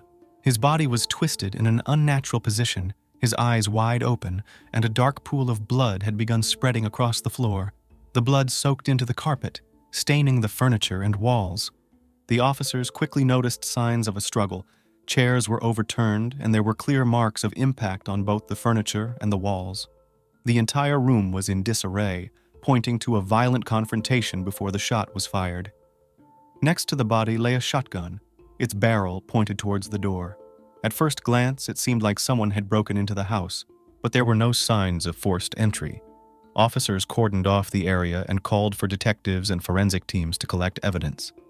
It was clear to them that this wasn't just a random crime. There was something far more complex behind it. The woman they found on the lawn was identified as Catherine Watson, James's wife. She was in shock, and paramedics on the scene tried to calm her down. Her hands were covered in blood, and she was too distraught to speak coherently. When she was brought to the police station, all she could say was, "I didn't mean to. I didn't know it would end like this." Investigators began their search for answers. The first step was questioning the neighbors, but no one had heard anything unusual before the gunshot. One neighbor, an elderly man named Mark Ridley, mentioned that he saw Catherine and James returning home together that evening. They looked tense, but he didn't think much of it. Police took down his statement, though it didn't provide any significant leads. Meanwhile, forensic experts inside the house uncovered more and more evidence, suggesting that the conflict had started long before the gunshot. On the kitchen table, they found an open envelope. Inside were several documents and photographs. At first, they didn't seem particularly important, but upon closer inspection, the investigators noticed that some of the photos captured personal moments from the family's life. These images could potentially hold the key to understanding the motive behind the incident. Detectives worked to piece together the events of that evening. Around 8 p.m., Catherine and James returned home after a tense dinner at a restaurant.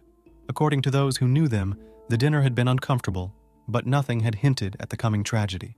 At one point, James mentioned that he needed to leave and take care of something, but Catherine insisted he stay. She told him there was something they needed to discuss. When they got back home, Catherine suggested they relax with a drink and spend the evening quietly. She left James in the living room and went upstairs, taking the envelope with her. James, seemingly unaware of what was coming, stayed downstairs. Catherine eventually came back down the stairs, holding the documents tightly in her hands, her face expressionless. She placed the envelope on the table in front of him and stood there, waiting for his reaction. James saw the envelope and his expression changed. He tried to remain calm, but the tension in the room was undeniable. Catherine didn't say a word, but the look in her eyes spoke volumes. A heavy silence hung in the air. This was the moment when everything shifted. A heated argument erupted between them, escalating quickly into a shouting match.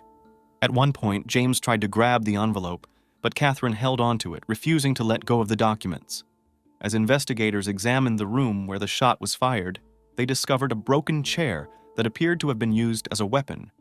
Scattered across the floor were papers and photographs, some of which were stained with blood. All the evidence pointed to a struggle over the documents between James and Catherine. Detectives concluded that the shot was fired at the moment when James was trying to take something from Catherine. It was clear from the marks on the carpet and the position of the shotgun that Catherine had pulled the trigger. When police accessed James and Catherine's phones, they uncovered several intriguing details. James's phone had been turned off at 10:30 p.m., which was unusual considering his typical behavior. Surveillance footage from a camera outside their house confirmed that James had left around that time, but returned just 10 minutes later. What he did during those few minutes remained a mystery. Catherine, still in shock when she was brought to the station, couldn't provide a clear explanation of what had transpired. According to her, they had started arguing, and at some point, things spiraled out of control. She claimed not to remember how she ended up holding the shotgun. Detectives noted the stress she was clearly under, but they also sensed there was more to her story. Investigators began digging deeper into the Watsons' relationship.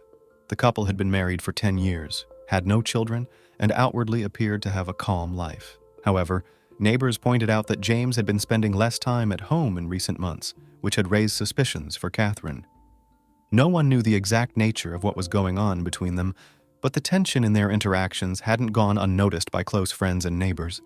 The investigation also revealed that just a week before the incident, Catherine had contacted a private investigator. The reasons for this were unclear. Perhaps she was gathering evidence against her husband, but exactly what she was investigating was still unknown. Later that evening, police received the results of the forensic analysis of the weapon found at the scene. James's fingerprints were discovered on the shotgun, but they seemed odd, like he had only handled it briefly. This led detectives to wonder, could someone else have used the weapon in the critical moment? The morning after the incident, Perth police returned to Catherine and James Watson's home. The crime scene remained sealed off, with forensic teams continuing to gather evidence, while detectives worked to piece together a clearer picture of what had occurred. On the surface, it appeared to be a sudden outburst of aggression during an argument, but the details raised doubts about the simplicity of this explanation. Detective Richard Hale, leading the investigation, decided to review the surveillance footage again to make sure nothing had been overlooked.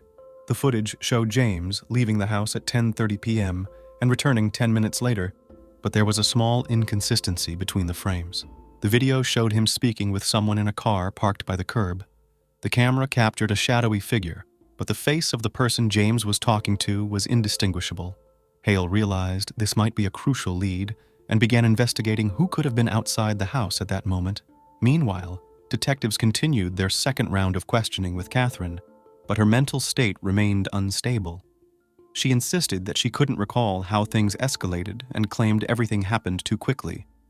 Her words were jumbled, and her eyes appeared vacant. However, Detective Hale noticed a brief change in her expression when he asked about the car seen on the surveillance footage, as if she was trying to hide something. At the same time, investigators were thoroughly examining the contents of the envelope found at the scene. Inside were indeed several photographs taken by a private investigator. The photos showed James with a young woman, but her face was always obscured.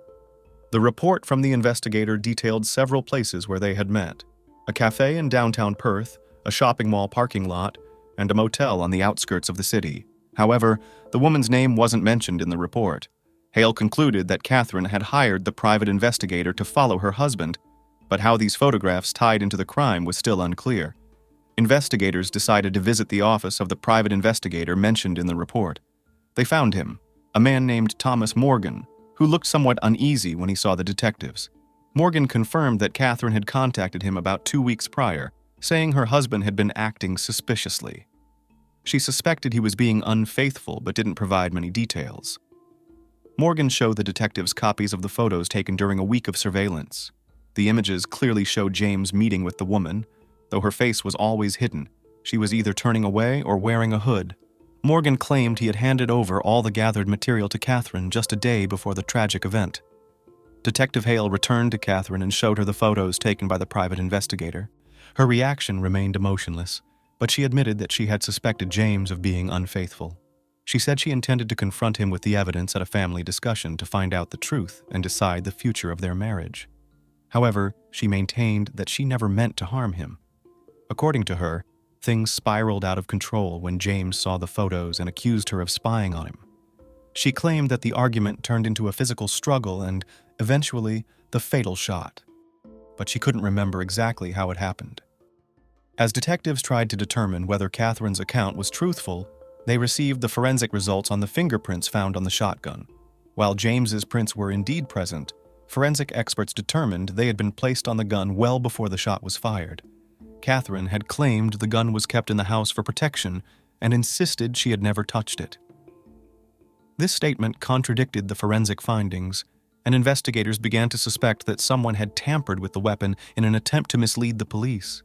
The surveillance footage of James talking to someone in a car became a key piece of evidence. Detective Hale sent a copy of the recording for further analysis, hoping to identify the car's license plate and figure out who might have been outside the Watsons' home that evening. While waiting for the results, detectives reviewed Catherine and James's phone records, searching for additional clues. They discovered that on the night of the incident, Catherine had sent several text messages to her sister Lisa. The content of the messages raised suspicions.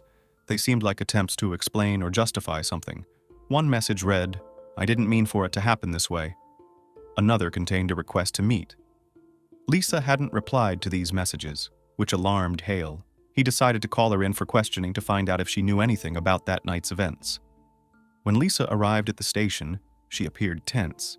She confirmed that she had spoken with Catherine the day before, but not on the night of the incident. According to Lisa, they had discussed an upcoming family gathering. She claimed to know nothing about what had happened and said she had been home the entire evening. However, her nervous demeanor and hesitant answers raised red flags for the detectives. Hale decided to check her phone records and location data to verify her alibi.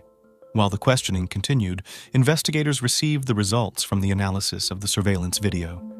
The license plate on the car parked outside the Watsons' house belonged to Lisa.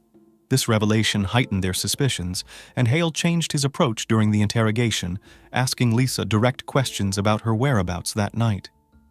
At first, she tried to make excuses, but under pressure, she finally admitted that she had been outside the house when James stepped out. Her explanation, however, was confusing. She claimed she had come to talk to her sister but decided to leave after seeing James, without ever getting out of the car. Hale knew something didn't add up. He returned to analyzing Lisa's phone records and discovered that on the night of the incident, she had received a message from James, urging her to come over immediately. But why would James call Lisa when he was supposed to be with Catherine, and what could they have been discussing privately? Meanwhile, forensic experts found another crucial piece of evidence. In the bedroom where Catherine said the argument began, they discovered traces of blood on the door handle that didn't match Catherine or James. This led detectives to suspect that a third person had been present during the conflict. A DNA analysis confirmed that the blood belonged to Lisa. Now, investigators had proof that Lisa had been inside the house, despite her previous denials. The police confronted Lisa with the new evidence. She tried to defend herself, claiming she had only come to protect Catherine, but when the argument between James and Catherine started, she panicked and tried to leave. She insisted she had no involvement in the crime and didn't know who fired the shot. However, her story became increasingly tangled as the questioning continued.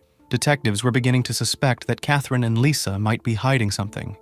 They had a theory that James's possible affair could have triggered a conflict between the sisters, but there were still too many unanswered questions. Hale decided to temporarily let Lisa go, asking her not to leave town. He sensed they were close to solving the mystery, but one key piece of evidence was still missing to fully uncover the truth about that night. The next day, Detective Richard Hale and his team returned to the Watson home for a more thorough inspection. With each new clue, it became clear that this wasn't a simple crime.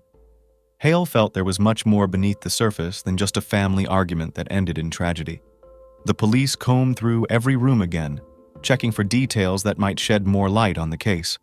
They closely examined the photographs found in the envelope. The detectives believed the private investigator's photos, commissioned by Catherine, were central to the motive, but the woman's face in the pictures remained blurred and hidden. This complicated the investigation, as they couldn't definitively identify her. While the forensic team continued their work, Hale decided to bring Lisa back in for questioning, this time not as a witness, but as a potential suspect. Lisa appeared nervous, but agreed to cooperate. Hale chose to use a more direct approach, presenting her with the results of the blood analysis found on the door handle. He asked her why her blood was found inside the house if she had claimed she never got out of her car. Lisa once again tried to explain, but her answers were unconvincing. She suggested she might have accidentally scratched herself while entering the house, but her story seemed flimsy. Hale realized that pushing further wouldn't be productive and decided to give her some time, though he was certain there was more to her story than she was letting on. Meanwhile, investigators analyzed Lisa and James's phone records. They found several messages James had sent to Lisa just before his death. One text read, "Come over immediately," while another specified the location for a meeting. The messages had an urgent, almost desperate tone, leading Hale to believe that James had a sense something serious was about to happen. He instructed his team to dig deeper into their past interactions to see if there had been other similar meetings or communications. Detectives also began reviewing James's emails and social media accounts. They uncovered a string of messages between James and Lisa dating back several weeks. In these exchanges, James and Lisa discussed some serious steps that needed to be taken soon. The messages hinted at a plan, but the specifics were vague. Hale started to piece together that there was more to the relationship between James and Lisa than just a family bond. As the investigation gained momentum, Catherine remained in a state of stress. Detectives decided to return to her for further questioning, hoping to clarify the events of that night. Hale began asking about her relationship with Lisa, but Catherine was reluctant to discuss her sister. She mentioned that they had been close, but their relationship had deteriorated in recent months. Catherine didn't go into details, but hinted that conflicts had arisen in their family, not all of which involved James. Sensing an opportunity, Hale pressed harder, asking if Catherine knew that James had been meeting with Lisa. He showed her messages from James's phone, but her reaction remained neutral. She claimed she had no knowledge of these meetings, and that her only suspicion was about James possibly being unfaithful with another woman, but not with Lisa. At that moment, Hale realized that either Catherine truly knew nothing, or she was deliberately hiding the truth. Shifting their focus, the detectives decided to investigate Lisa's home. They obtained a search warrant and headed to her residence to gather more evidence. During the search, they found a notebook filled with notes about meetings and phone calls with James. The entries included names, dates, and addresses, one of which was Catherine and James's home. This confirmed that Lisa was not only aware of James's every move, but may have been planning her visits. Hale began to suspect that Lisa played a central role in what had happened. Further digging revealed a photograph in Lisa's house showing her and James together at the beach. The picture appeared to be recent, and they looked quite close. This became a critical lead. Hale now realized that James and Lisa had a romantic relationship, one that Catherine either hadn't suspected or had intentionally ignored. Meanwhile, forensic experts completed their analysis of the shotgun. The results indicated that Lisa's fingerprints were indeed on the weapon, but they were left after James's prints. This led detectives to believe that Lisa had handled the shotgun after James was already injured. Hale began to suspect that Lisa might have tampered with the crime scene to mislead the investigation. At the same time, investigators uncovered footage from a hotel where James and Lisa had met. The video showed them talking, discussing something, before Lisa left and James stayed behind. Their behavior was intimate, providing further proof of a relationship that Catherine was unaware of. This strengthened the theory that Lisa and James were involved in something deeper, and that their secret connection had played a major part in the events leading to that tragic night. Hale decided to act quickly. He summoned Lisa back to the station and this time presented her with the new evidence: photos, videos, and fingerprints. Lisa tried to remain composed, but under pressure she began to crack. She admitted that she had indeed been seeing James behind Catherine's back. She explained that their affair had started over a year ago, but she never intended to destroy her sister's marriage. Everything was kept secret until Catherine began suspecting James of infidelity and hired a private investigator. Hale pressed further, asking what Lisa and James discussed that night. Lisa claimed that James had wanted to meet to talk about how best to confess the truth to Catherine, but things quickly got out of control. She confessed that she had come to the house but hadn't intended to interfere. However, when she heard the shouting, she entered the house and saw Catherine and James struggling. According to her, she tried to stop them but didn't make it in time. Detectives began verifying her story, but all the evidence pointed to Lisa being inside the house at the time of the crime. Surveillance footage, blood analysis, and fingerprints all confirmed her presence. The question remained, was she directly involved in the confrontation or merely a witness? But Hale was certain she was hiding more than she was letting on. Meanwhile, investigators examined James and Lisa's financial records. They discovered that shortly before the incident, James had transferred a large sum of money to Lisa's account. It seemed like payment for something, but the reason behind it remained unclear. Hale began to suspect that Lisa was involved in a larger plan, perhaps even orchestrating the crime. Later that evening, detectives received a breakthrough from the forensic team. They had found a phone belonging to Lisa, hidden under the mattress in Catherine and James's bedroom. When the detectives accessed the phone, they uncovered text messages that confirmed their suspicions. James and Lisa had been planning to stage an attack and frame Catherine for it. The messages discussed various details of the plan, but for some reason, things didn't go as intended. Hale realized they now had enough evidence to arrest Lisa. He ordered her detainment, and during a subsequent interrogation, Lisa, backed into a corner, admitted that there had indeed been a plan. She claimed that James had threatened to expose her if she didn't help him get rid of Catherine. However, she insisted that the shooting was an accident and that she never intended for things to go this far. Hale knew he was close to solving the case, but one key question remained. If Lisa and James had planned everything together, why did the plan fall apart? And who actually pulled the trigger? Detective Richard Hale felt like the pieces of the puzzle were finally coming together, but one crucial question still lingered. Who had really pulled the trigger, and why had James and Lisa's plan gone wrong? The gathered evidence and Lisa's confession pointed to a conspiracy, but the full details were still unclear. In the interrogation room, Lisa continued to insist that she had no part in the crime and never intended to harm James. She tried to convince the detectives that their original plan was only to stage an incident that would make it look like Catherine had attacked James. But when the situation escalated, things spiraled out of control. According to her, when the struggle began, she found herself on the sidelines, unsure of what to do. Hale listened carefully, but he could tell that Lisa was still withholding something. He decided to launch one final review of the case to reconstruct the entire sequence of events from that night. The detectives returned to the Watson home, carefully reviewing surveillance footage and re-examining the crime scene to ensure they hadn't missed anything. During the re-examination, forensic experts uncovered a small but significant clue on the shotgun that had previously gone unnoticed. A strand of hair was found under the stock, and tests revealed it belonged to Catherine. This discovery gave Hale pause. Perhaps Catherine had held the gun either before or right after the shot was fired. It also explained why her account had been so confused. Maybe she genuinely couldn't remember how things unfolded in those critical moments when emotions ran high. The detectives also reviewed Catherine's phone records from just before the shooting. They discovered that she had contacted the private investigator she had hired and arranged a meeting for the next day. This confirmed that she had serious intentions of confronting the situation and possibly holding James accountable for his infidelity. But if she had these plans, why had the situation escalated into a tragedy? Hale decided to revisit Catherine's statements. His goal was to determine whether she had been manipulated, or if she had been involved in the conflict from the start. He began questioning her more assertively, but Catherine still claimed she couldn't recall the exact details. She described how she and James started arguing and how he tried to take the envelope with the photos from her. Everything happened too fast, and at some point, everything just went dark. As the investigation progressed, detectives gained access to a security camera in the living room that they had initially missed. It turned out James had installed the camera himself, providing an unexpected twist in the case. The footage showed Catherine and James arguing. Lisa didn't appear on camera, but her voice could be heard. She was pleading with James to stop and saying they needed to resolve things peacefully.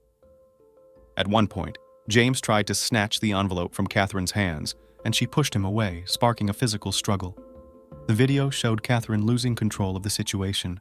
James grabbed her wrists, and at that moment, Lisa ran into the room, attempting to break up the fight. She positioned herself between them, but somehow ended up holding the shotgun. It appeared she intended to de-escalate the situation, but things didn't go as planned. The video captured the crucial moment when Lisa, in a state of panic, unintentionally pointed the shotgun at James in an attempt to scare him. James made a sudden move, and that's when the gun went off. Catherine collapsed to the floor as Lisa stood frozen, the shotgun still in her hands. For several seconds, she stared at James lying motionless on the ground, her face contorted in pure horror. Slowly, she lowered the shotgun and ran out of the frame. Catherine, trembling and in shock, slowly got up and frantically dialed emergency services, her voice shaky and panicked. Detective Hale now understood what had happened. Lisa, caught in the middle of the escalating conflict, had fired the shot in a moment of sheer panic, likely not even realizing what she was doing. The plan that James and Lisa had concocted to stage an attack and pin the blame on Catherine had backfired. When the situation reached its breaking point, Lisa, overwhelmed by fear, lost control, and the tragedy became inevitable. Hale decided to conclude the case by charging Lisa with involuntary manslaughter. She broke down in tears, insisting that she never intended to cause harm, but the evidence was undeniable. The investigators recognized that, while her actions stemmed from panic, she had been aware she was holding a firearm and could have chosen not to use it. When Catherine learned the full truth, she remained in shock.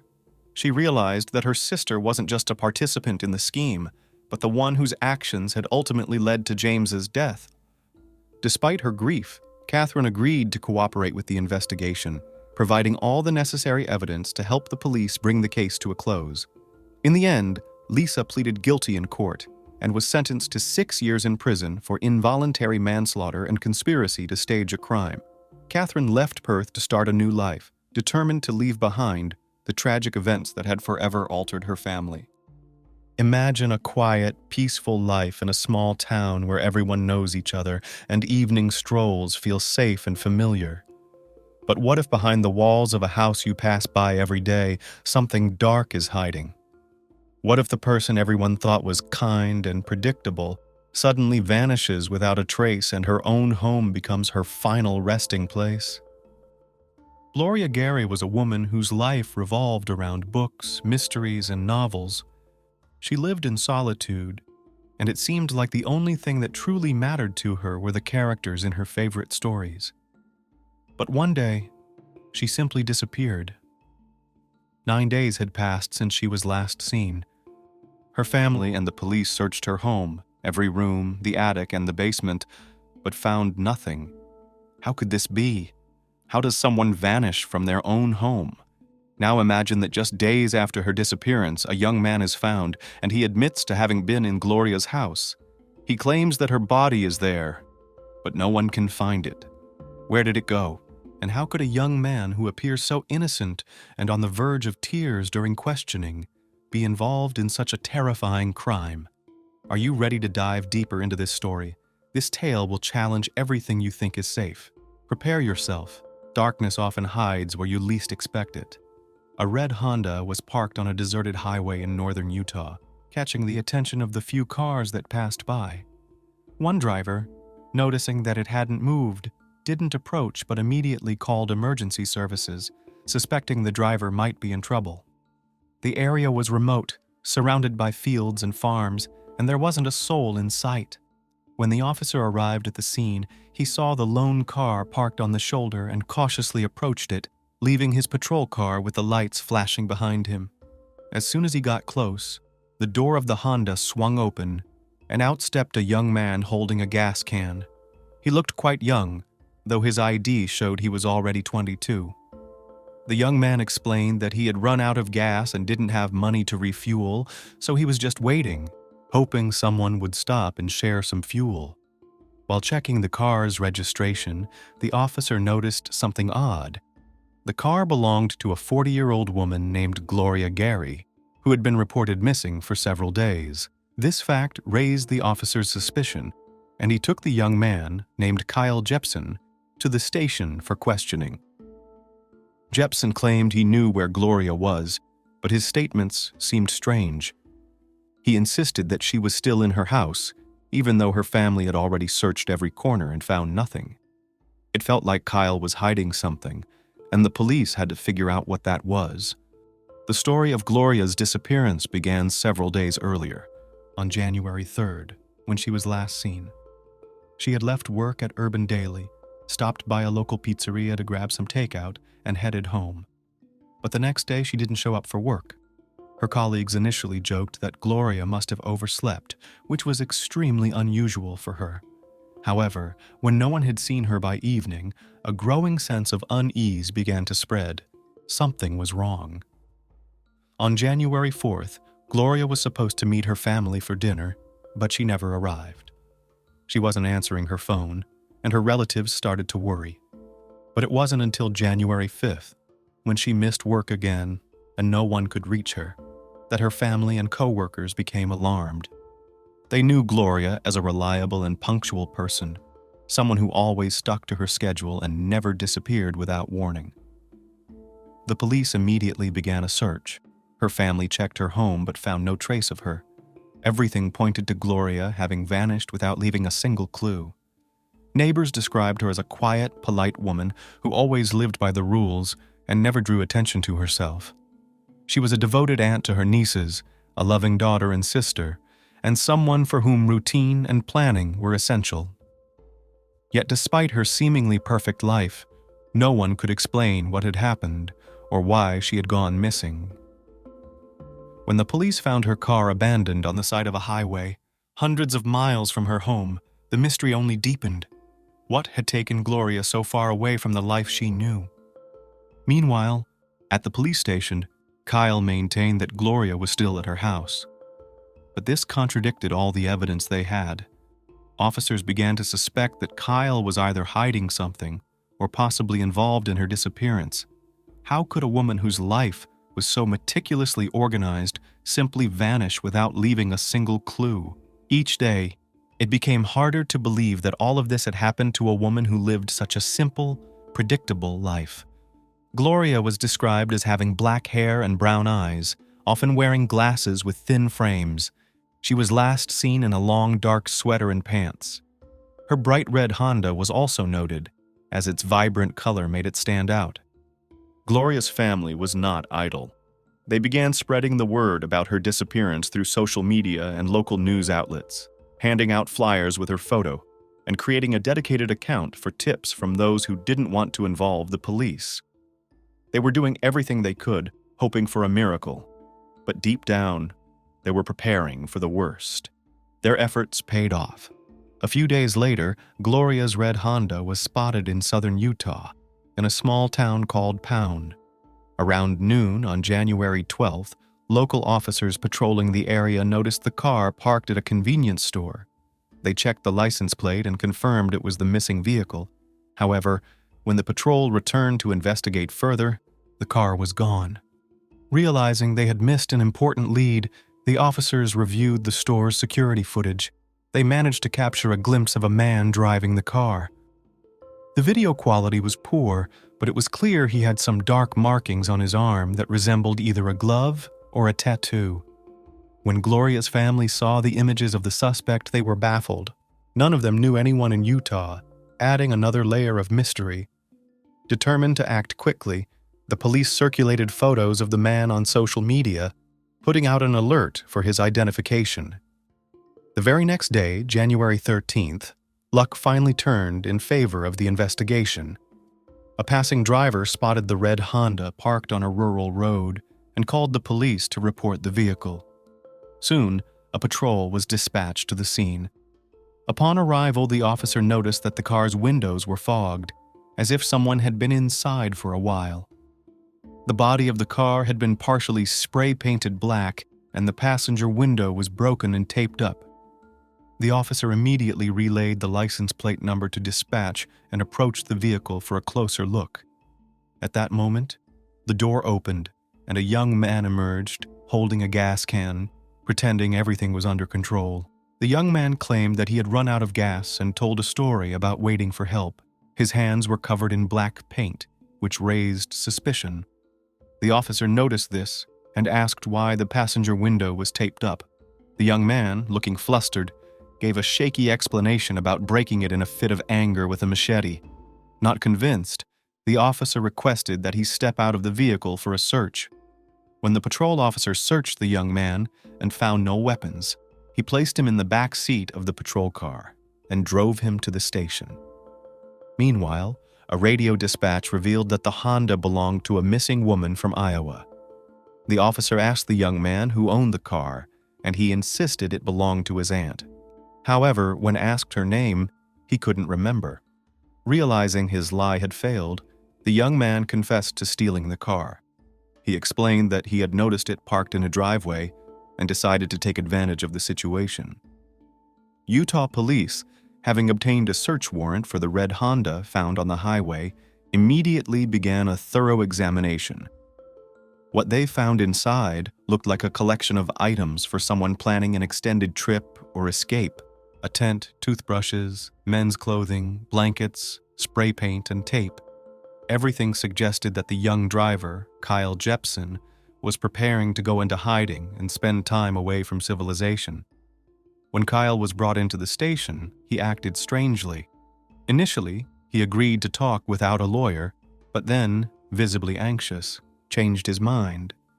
Detectives quickly discovered that Jepson had an outstanding warrant in Iowa for burglary. At first, it seemed he was just a car thief who had fled his home state, but his nervous demeanor put the officers on high alert.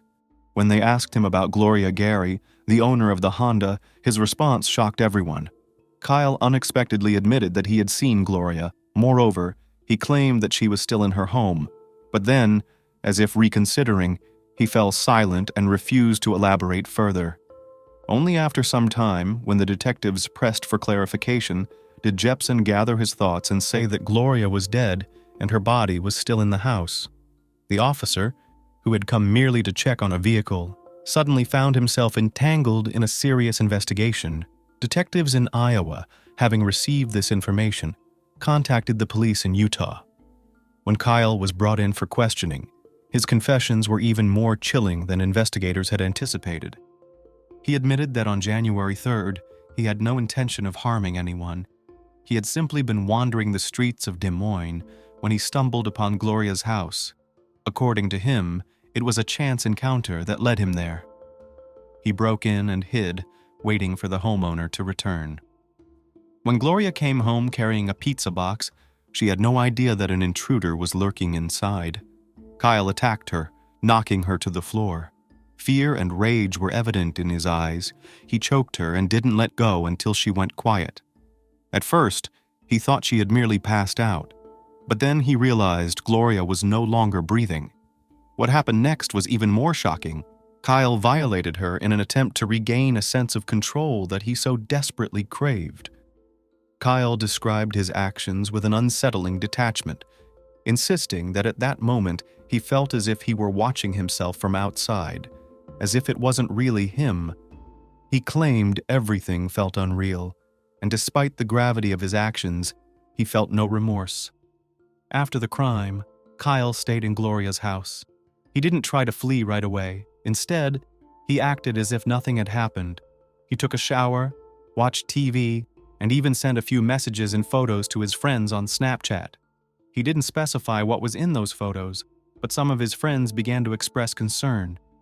After spending a few days in the house, Kyle decided to take $200 in cash that he found and steal Gloria's red Honda, setting off on a journey through several states. Throughout this time, despite his confession, he attempted to convey the impression that he didn't fully grasp the seriousness of what he had done. He was apprehended, arrested, and placed in a detention center in Utah while awaiting extradition to Iowa. However, one question remained. If Gloria was truly dead, where was her body? Gloria's family, who had reported her missing, had searched her house several times without finding any clues. Even after the investigation began, Iowa detectives visited the house to inspect the premises, but without a warrant. They had no authority to force open doors or search locked spaces like the attic, basement, or closets. They could only walk through the main rooms, visually inspecting the house. When Kyle claimed that Gloria's body was still in the house, the police had many questions. Why didn't her family or the officers themselves find anything suspicious during the search? And if Kyle was telling the truth, why had the body not been found? These questions demanded immediate answers, and a warrant for a full-blown search of the house was promptly executed. When Gloria Gary went missing, her family didn't know what to think. It had been 9 days since she disappeared, and any hope for her well-being was fading. But Kyle Jepson's unexpected admission that he had left her body in the house caused police to refocus their efforts on the investigation. Authorities had finally obtained a full search warrant for the house, and now, armed with that document, they could proceed without restraint. When detectives re-entered Gloria's home, they began examining every room, attic, and basement. It turned out that Gloria suffered from hoarding syndrome and her home was cluttered, making the search difficult. In every corner were boxes, old magazines, and items she hadn't used in a long time. Police officers, picking their way through this chaos, finally discovered the body. The remains were sent for autopsy, and forensics confirmed the worst. It was indeed Gloria Gary.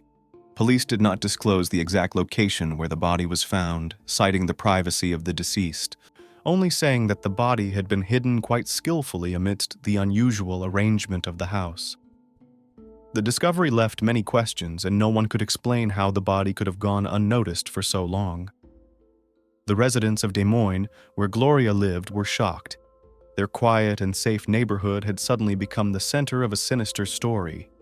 Des Moines, a major transportation and financial center in Iowa, was known for its safety. But 2017 brought a wave of violence to the city. In the first few days of the year, several homicides were reported at once. What made the incidents particularly disturbing was that they occurred in previously safe neighborhoods like Merrill Hay, where Gloria lived. Residents began installing security systems and fearing for their lives, and it all started with Kyle Jepson. As it later turned out, it wasn't the first time Kyle had been on the police's radar. 5 days before Gloria's death, on December 29, 2016, he broke into the home of Lacey Taylor, a woman who lived on Holcomb Avenue. When Taylor returned from work at 8:30 p.m., she caught Jepson in her kitchen. The young man was dressed in her underwear and wig, and on the table was her food and wine, which he had eaten and drunk. Despite the frightening situation, Taylor managed to pull herself together and screamed, demanding that the intruder get out.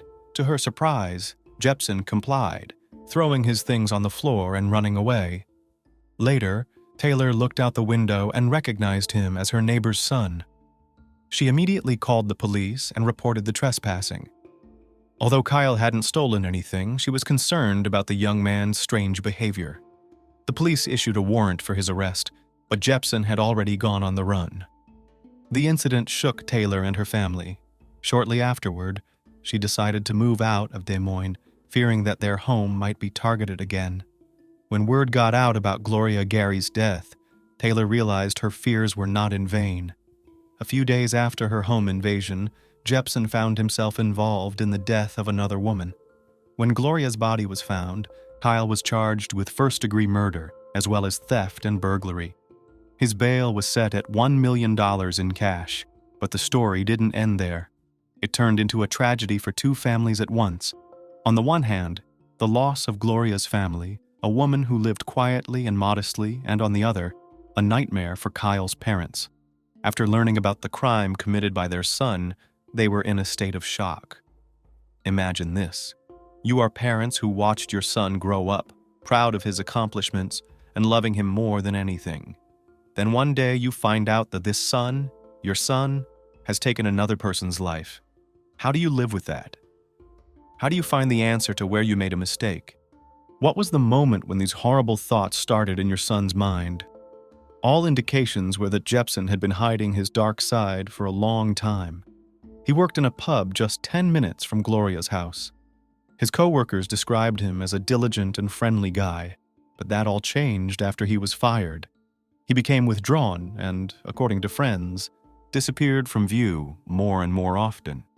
When Gloria's family was handing out flyers with her picture on them, they went to the very pub where Jepson had once worked and asked for her picture to be put up in a prominent place. One of the employees taped it to a window pane. This seemingly ordinary act later shocked everyone when it was revealed that it was the former employee of the establishment who turned out to be the culprit. Gloria's family could not believe that their loved one had been killed by someone who was very close by. The pub staff were equally shocked when they found out that their former colleague, someone they once shared shifts and conversations with, turned out to be a criminal.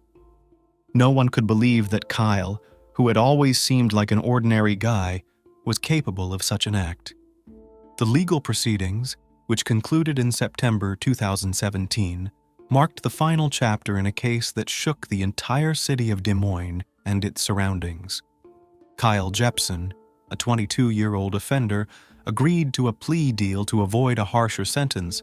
This took time, as his lawyers attempted to use the intimate nature of his actions against Gloria Gary and Alicia Taylor as mitigating circumstances, but the court was unyielding. Gloria was someone everyone spoke of with kindness and respect, and her elderly father couldn't bring himself to attend the trial.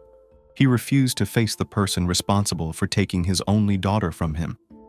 Jepson, on the other hand, tried to explain his behavior, claiming that certain demons had taken over his mind, making him lose control of his actions. However, his tears during the trial didn't move the judge or anyone else present. A psychiatric evaluation found no mental illness. He was declared fully competent. The sentence handed down by the court was severe. Jepson received 50 years for the crime against Gloria Gary, along with an additional 10 years for the break-in at Taylor's home. The judge ordered that the sentences be served consecutively, meaning Jepson would have to serve at least 35 years before being eligible for parole. The public was satisfied with the court's decision, but lingering questions remained. One such question was how Gloria's body, which had been in her home, went unnoticed for more than 9 days.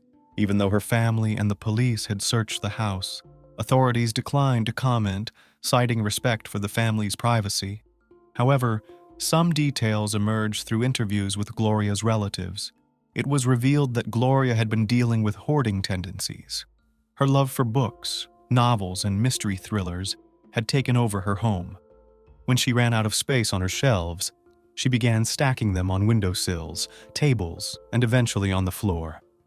Over time, her home became a maze of books, making it nearly impossible to find anything. After her death, Jepson simply covered her body with these books, concealing it under layers of paperbacks and hardcovers. It turned out that the very world of books she cherished became her final resting place, and that's why her family, unaware of where to look, had passed by without realizing. Gloria Gary was a humble and kind-hearted person who simply loved to escape into the world of her books. She didn't deserve such a tragic end. Her home was a sanctuary of comfort and peace, but as this heartbreaking story reveals, even the most familiar places can turn into scenes of tragedy when faced with human malice. As this narrative comes to a close, I want to pose a question. How far can a person's desire for control and power over another go? Do you think this tragedy could have been prevented? Gloria, lost in her novels like many of us, sought solace and tranquility in the familiar. Yet sometimes what brings us comfort can become a trap. This case serves as a poignant reminder to stay aware of our surroundings and cherish those we love. No one knows when or under what circumstances another life may be cut short.